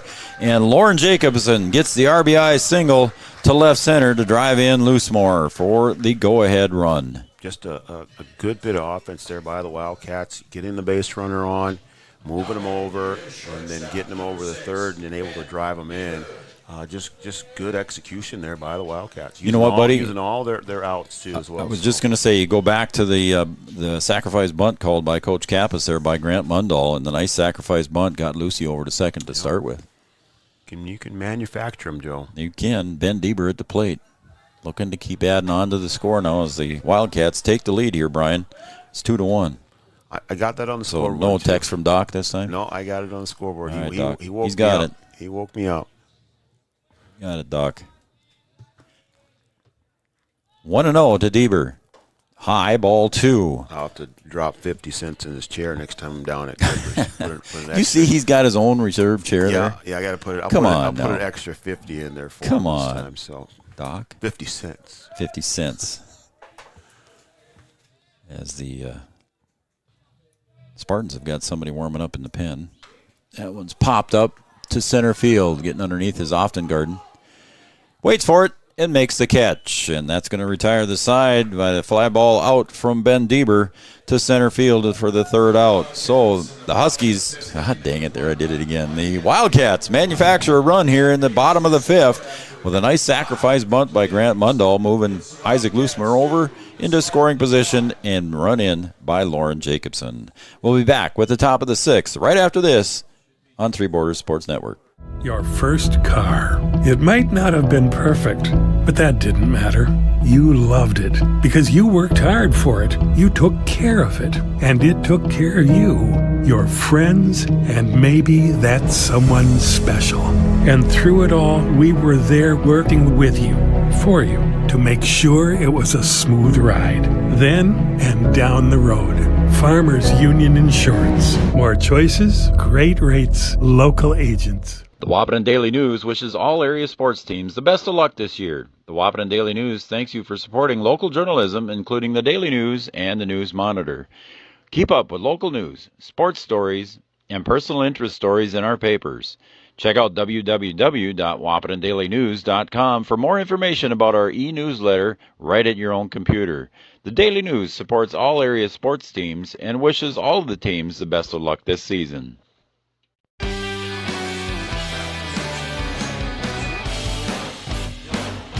All right, we're back here at John Randall Field. Dylan Gertgen up here to lead off. And I think something's wrong here because it should be Cal Schmitz at the plate here. I think. Oh, wait a minute. I am wrong. Schmitz was the excuse me. It's all good. It's all good. My book was wrong, Brian. I got to get some scribble marks now. Maybe we should get Doc up here to help you. Yeah. There's a fly ball to center. Getting over for that one is Mundahl, and he makes the squeeze on a long fly ball out by Gertgen. So we ended the last inning with an F8, and we start out inning number 6 with an F8. Yeah, Hunter's been able to kind of work through the order pretty quick here the last couple innings, so I'd like to see him continue that here. Yeah, I bet the sophomore would like to finish this one up now. And stepping up to the plate here for the Spartans is Christian Norby, the left fielder.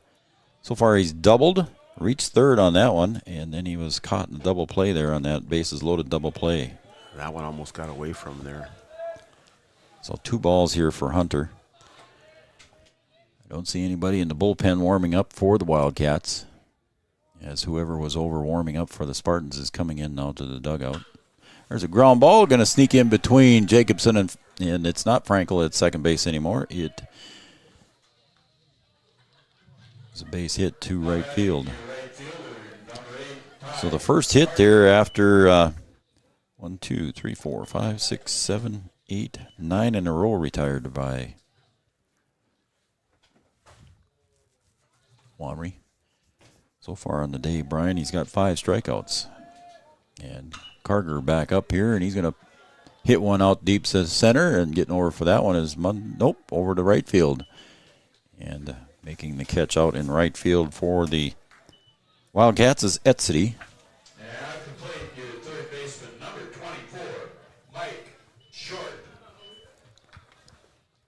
keep up with my book here, buddy.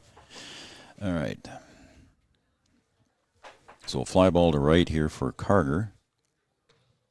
And that's going to bring up Mike Short. So far, Short has walked, and he was picked off of first base by a nice move by Womry, and then he also grounded out to Womry. So nice move over to first again, and runner back in time. So 2 outs here in the top of the 6th. Spartans with a runner at first base is Norby.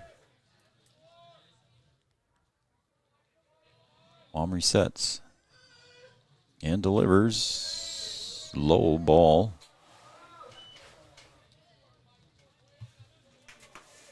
So 2-0 now.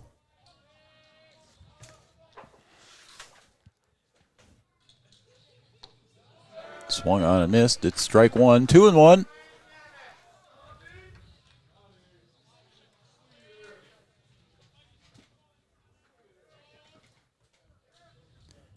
So Hunter delivers the 2-1 pitch. Comes up high. It's 3-1 with 2 outs now. Runner at first base.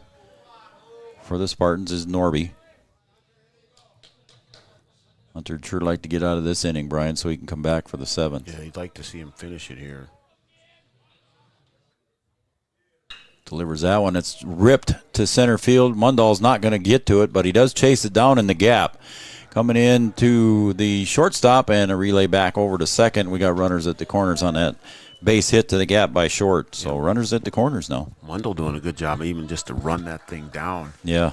Thought maybe it might squeeze through back to the wall, but doing a good job tracking the ball and getting it back in. We saw Womry work himself out of a jam earlier, and he's going to have to try and do it here. Yeah, he is.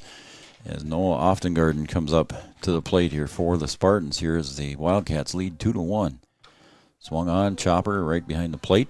Strike one. And now you got some action down in the Wildcat bullpen. Okay. And it's the number 6 hitter, Noah Oftengarden. Grounded out to short and struck out, so he's 0 for 2 on the day so far. So Hunter looking to try and get out number 3 here with Oftengarden. The 0-1 pitch. Swung on, popped to the right field side. We'll see if it's playable, and it gets out. Just over the fence there in right field. So now it's 0-2. We'll see what Hunter does with this pitch here, if he gives him a breaking pitch to Oftendal or if he'll just heat and try to blow it by him.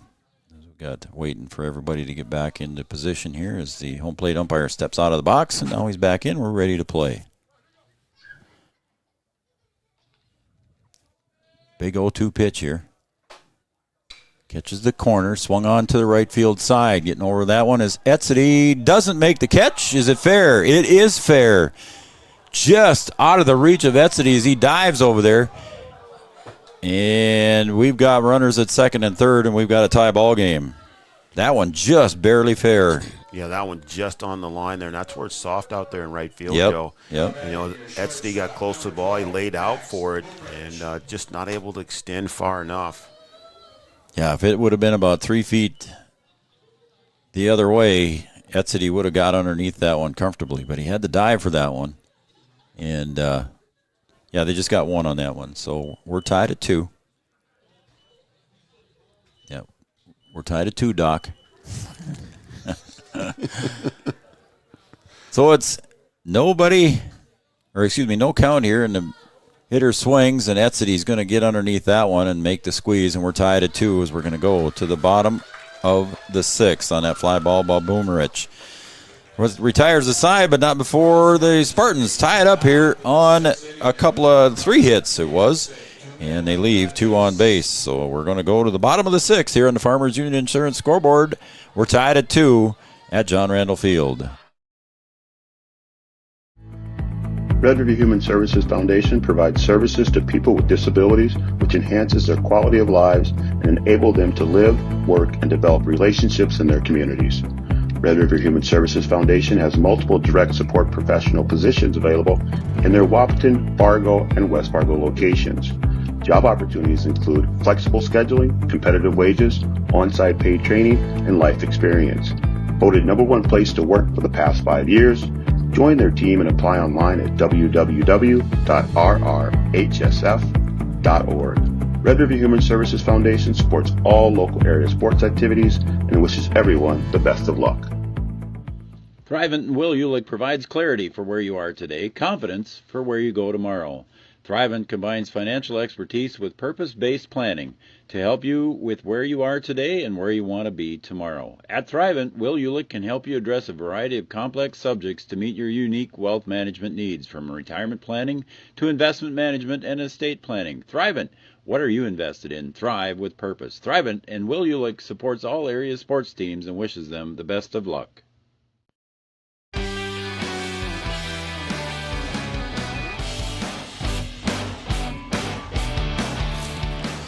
Well, I don't want to say it was really a struggle for Hunter there in the top of the sixth, but he did allow one run here on 3 hits by the Spartans, and they manufactured a run there, leaving 2 on base. So it could have been a little bit worse here, and we've got a tie score here going into the bottom of the sixth, and the Wildcats bring up the numbers 6, 7, and 8 hitters. And leading off here in the bottom of the sixth, unless there is a substitution, should be Trevor Etzedy. And it looks like that is him here coming to the left side of the plate, and it is. So Spartans not going to go away easy, able to tie this thing up if they can stretch it out. Good, enjoyable ball game for the fans and for us. Yeah. The home opener. The home opener and the home and the finale. Yeah. A new pitcher for the Spartans is going to be Daniel Boondorf as he delivers strike 1 to Trevor Etzedy. Trevor in his last at bat walked. Swung on and popped over to the third base side, and getting over for that one is Short in the foul territory and makes the catch for the first out. So Etzedy retired on the pop fly. So that's going to bring up the third baseman, Eric Hecox. Hecox so far on the day, Brian, he's 0 for 2, so he's looking for getting that started here in the bottom of the sixth. It's a good time to get it started, Joe. Yep. And you know Coach Kappas knows how to manufacture a run here, so if he can get somebody on, he'll figure out a way to get somebody moved around. Can get one on base, you know he can do it.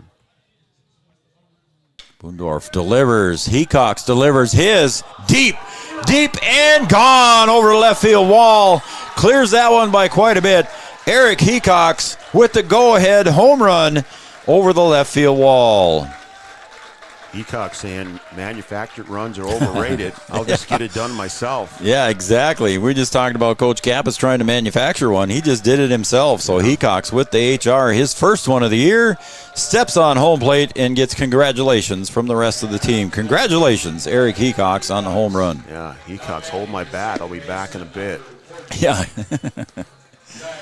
Sending that one out into the football field. There he did. The number 7 hitter, Eric Hecox, coming through here. Hecox hails from Fergus Falls, so Fergus Falls delivers it over the fence to his home team from Fergus Falls. It's going to bring up Isaiah Smith, his second at bat here. He reached on a fielder's choice in his first at bat. Now, Coach Harding's out talking to the first base umpire. He's appealing that he missed the bag as he rounded on the home run. So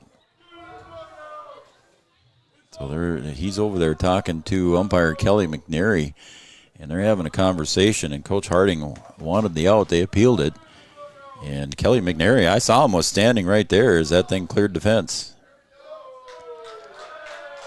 So the fans giving Coach Harding a bit of a hard time there, and not going to win that argument as Hecox gets the go-ahead run here in the bottom of the sixth on a home run. Again, Isaiah Smith at the plate. And a pitch from Boondorf. Low for ball. So this is our third game here today at John Randall Field, and this is the first time I think we've had a conversation like that with an umpire. Yeah. And it was funny that it was arguing a missed bag on the home run trot. I know you want to watch that thing going over the fence, but you got to touch all the bags, or it's not good. And he might have just caught the corner of it. Maybe I have to watch that when we go home tonight. Yeah, I don't know if we'll watch it. I mean, you hit one like that, you certainly want to make sure you get them all. Absolutely. 2-1 now to Smith. Breaking pitch, called strike. It's 2-2. Yeah, that one came down nicely. So Boondorf delivers a breaking pitch there to Smith, and the count's even at 2 balls, 2 strikes. That's high, and the count goes full now to Isaiah Smith. And that excites the crowd underneath the canopy here, Brian, as you can hear him in the background. Smith trying to get it done here with 1 out. Full count pitch. Swung on, popped straight up and behind us, so it'll be full count remains. Isaiah Smith, and I believe DuBoard is on deck. Another breaking pitch, strike 3 on a swing and a miss. Nice pitch there. Nice pitch. Boondorf, Yeah, he's got a nice breaking pitch there, does the young man. Now batting your catcher, number 12, Oakley, DuBoard. Boondorf from Wayzata, Minnesota. What? Wayzata, isn't it Wayzata? Wayzata. Wayzata. What did I say? Wayzata? Did I? Where'd that come from? You're making up towns now. Where did that come from? I mean, come on now. Oakley DuBoard at the plate for the Cats. His first at bat in the game. Takes up high for a ball. It's 1-1. Yeah, where did I come up with that? Why? I knew it was Wayzata. Oakley DuBoard from Kinnard, North Dakota. There's a nice breaking pitch again from Boondorf for a strike. Yeah, he likes that pitch. Yeah, he does. And he's thrown it for strikes. Yeah, he has. 1-2. 2 outs. Nobody on here for the Cats. And that one didn't break enough. That one didn't break enough. Exactly right. So DuBoard reaches on the hit by pitch. And that's going to bring up leadoff hitter Isaac Loosemore, who has scored 2 of the 3 runs for the Wildcats. So you'd like to see Loosemore get it done again, extend this inning, see if he can, add 1 more to the lead. Courtesy runner at first base is Isaac Johnson from Medicine Lake, Montana. Courtesy running for the catcher, Oakley DuBoard. So Lucy at the plate. He's grounded out, singled, and reached on an error and scored twice.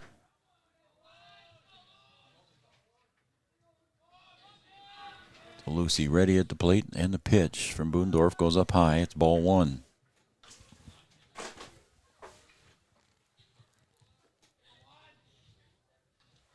In a beautiful evening here. It's a little on the cool side outside, but nice and toasty up here for Brian. I like that.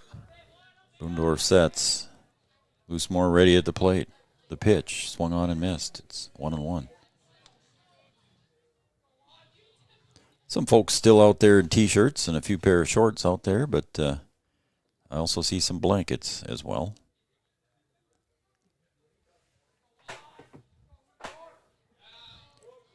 Boondorf steps off the rubber and fakes the throw to first. So it's 1-1 with 2 outs. Runner at first base is DuBoard. Or excuse me, not DuBoard. It is pinch runner Johnson. Lucy swings, pops it up to second base. Gertkin gets over and squeezes and retires the side. On the home run by Eric Hecox, the Wildcats go up by 1 here in the bottom of the 6th. We're going to go to the top of the 7th. We'll see if they can shut them down. And we'll be right back for the top of the 7th. Again, the Farmers Union Insurance scoreboard, the Spartans 2, the Wildcats 3. Your first car. It might not have been perfect, but that didn't matter. You loved it because you worked hard for it. You took care of it, and it took care of you, your friends, and maybe that someone special. And through it all, we were there working with you, for you, to make sure it was a smooth ride. Then and down the road. Farmers Union Insurance. More choices, great rates, local agents. The Wapaton Daily News wishes all area sports teams the best of luck this year. The Wapaton Daily News thanks you for supporting local journalism, including the Daily News and the News Monitor. Keep up with local news, sports stories, and personal interest stories in our papers. Check out www.wahpetonDailyNews.com for more information about our e-newsletter right at your own computer. The Daily News supports all area sports teams and wishes all of the teams the best of luck this season. Red River Human Services Foundation provides services to people with disabilities, which enhances their quality of lives and enable them to live, work, and develop relationships in their communities. Red River Human Services Foundation has multiple direct support professional positions available in their Wahpeton, Fargo, and West Fargo locations. Job opportunities include flexible scheduling, competitive wages, on-site paid training, and life experience. Voted #1 place to work for the past 5 years, join their team and apply online at www.rrhsf.org. Red River Human Services Foundation supports all local area sports activities and wishes everyone the best of luck. All right, we're back here at John Randall, and pinch hitting now is Jackson Martin. Takes strike 2 on a swing and a miss. The first pitch by Hunter Wammer, he was taken at the knees, and it's 0-2 now to Jackson Martin. Pinch hitting here for Kaminsky. We're in the top of the 7th here, and home run by Hecox there puts the Wildcats up by 1, and a nice pitch on the outside corner there from Hunter Wamry, and it's 1-2. Hunter just looking to see if he can get Martin to swing at that one. The 1-2 pitch, swung on, fouled away, out of play. Hits the pole and falls right behind the first base dugout. You know Hunter wants to finish this thing out last. You know he does. Last start here. What a John memory, Randall. huh? What a memory that would be. And he gets the strikeout. So Hunter gets the strikeout here on Martin for the first out. That gives him 6 on the day. Just zipping right along. And now stepping up to the plate is number 14. That's the pitcher, Daniel Boondorf. So he's getting a chance at the plate here. Pitcher comes up to hit for himself. Caught the corner, strike 1. So again, the lights are on here at JRF. 1 ball, 1 strike. Outside for a ball. I think it's 1-1 now, isn't it? Or is it 2-1? Scoreboard says 2-1, so we'll go with that. Just inside.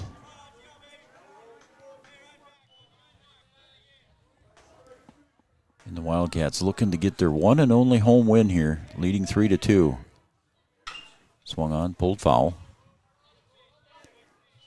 Hecox with the go-ahead home run in the last half inning, picks that one up, gets it back over to Wamry. So a full count now to Boondorf. The 3-2 pitch. Swung on, chop foul. And we'll do it all over again, Brian. Just down in the dirt right in front of him. Cal Schmitz, the leadoff hitter on deck for the Spartans. He's got a double in the first inning. And that one sails up high for Hunter, and it issues a walk to Boondorf. Well, so the tying run reaches base. It's okay if he ended on the double play, right? That'd be all right. And Coach Harding asking for timeout. I think he wants to send somebody down to the... Nope, he just wants a courtesy runner for Boondorf. See if I can catch his number. Is it 28? Yep. 28, Wyatt Halverson goes into courtesy run at first base from Haydenville, Minnesota.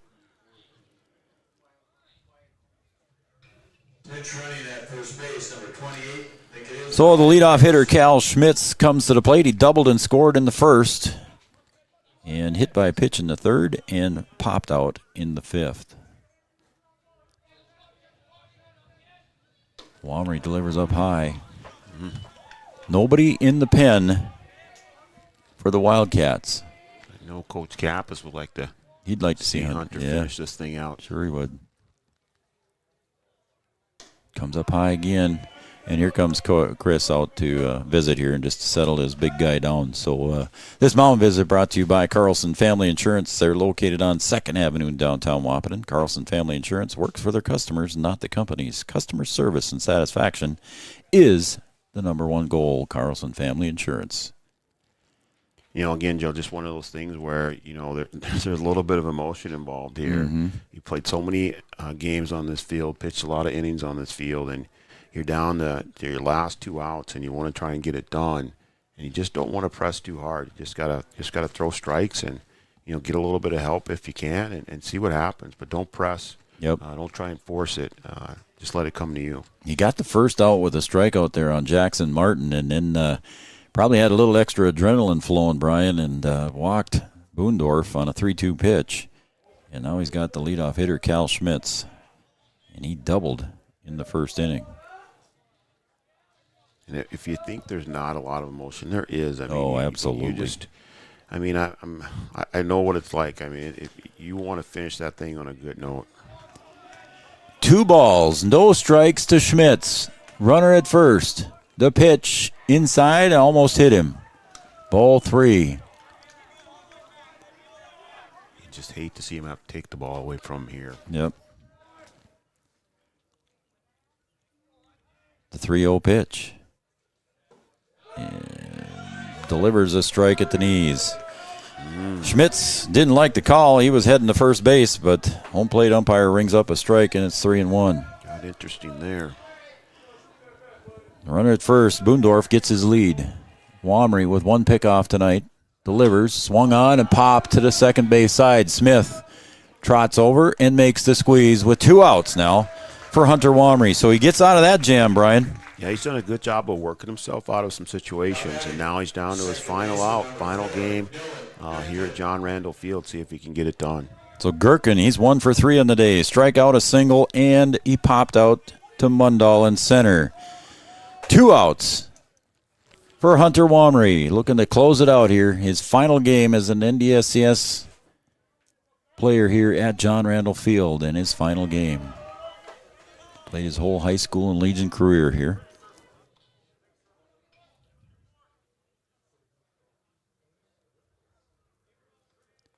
He's got strike 1 to Gherkin. The 0-1 pitch. The delivery goes outside. I think Hunter was just taking an extra breath there. I was a little nervous for him there too, buddy. It's 1-1. Yeah, I'm telling you, you can see it. You know he wants it. 1 ball, 1 strike, 2 outs. Gherkin set. Womry set, fouled back into the net, and the Spartans are down to their last strike. Yeah, there might be a big release here by Hunter if he can get this thing done. Yeah, it'll be fun to watch. Just on a strikeout. Especially if it's a strikeout. So the 1-2 pitch with 2 outs. Runner at first base. Gherkin at the plate. Womry set. And delivers. And he caught the corner. Strike 3. And Womry gets his victory on that pitch and settles down the team, and a victory on the strikeout. A 7th strikeout here for Hunter Womry, and catches Gherkin looking for that one. Yeah, so that's going to retire the side. Brian, go ahead. That's a nice way to finish it. Let me show you one. Yep. And finish it off and get it done. Nice job by Hunter Womry. So we'll write this one up here. 2 runs. Well, we'll come back here and wrap it up here on our postgame show brought to you by Mon-Dak Farmers Cooperative here coming up next. Stay with us, folks. We'll be right back for our postgame show. Since the inception of Vaderstadt, the spirit of innovation has led the company. We push the limits, providing innovative and reliable seeding and tillage solutions that simplify everyday life for farmers. We continue to reimagine the capabilities and technology behind farm machinery, providing customers with a perfect emergence while maximizing their yields. We look forward to growing together. Here, every town is a sports town, and why not? Sports were important to us growing up, and we want the same for our kids. To get involved, because that's how kids learn to lead, and why Farmers Union Insurance supports these programs. Farmers Union Insurance. They don't just protect our community, they invest in it.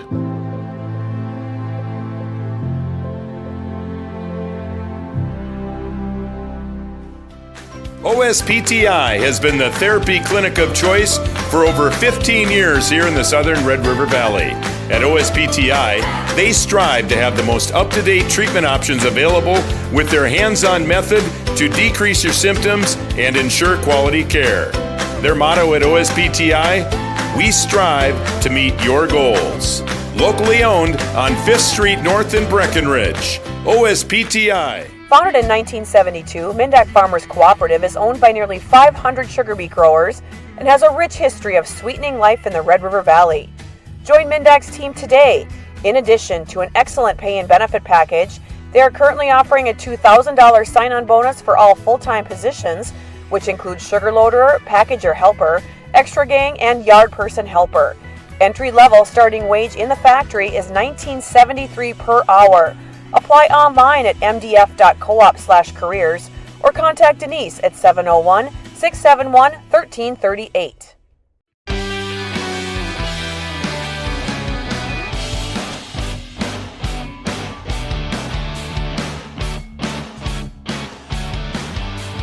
Well, we are back here at John Randall Field in Chehinkah Park, Wabaton, North Dakota. Three Borders Sports Network. I'm Joe Schreiner. Brian Watson here on the call with you tonight. Brian doing a fine job of producing the show tonight. And Doc would say you did a fine job on the scoreboard, too, as well. I had a little help, so I'll take it. I know when to admit. I'll take a little bit of help. All right. Our postgame show brought to you by Mon-Dak Farmers Cooperative, offering a $2,000. Did I say $2,000 sign-on bonus? $2,000. For full-time employment. Check out their webpage at www.mdf.com. Mon-Dak Farmers Cooperative, our post-game sponsor.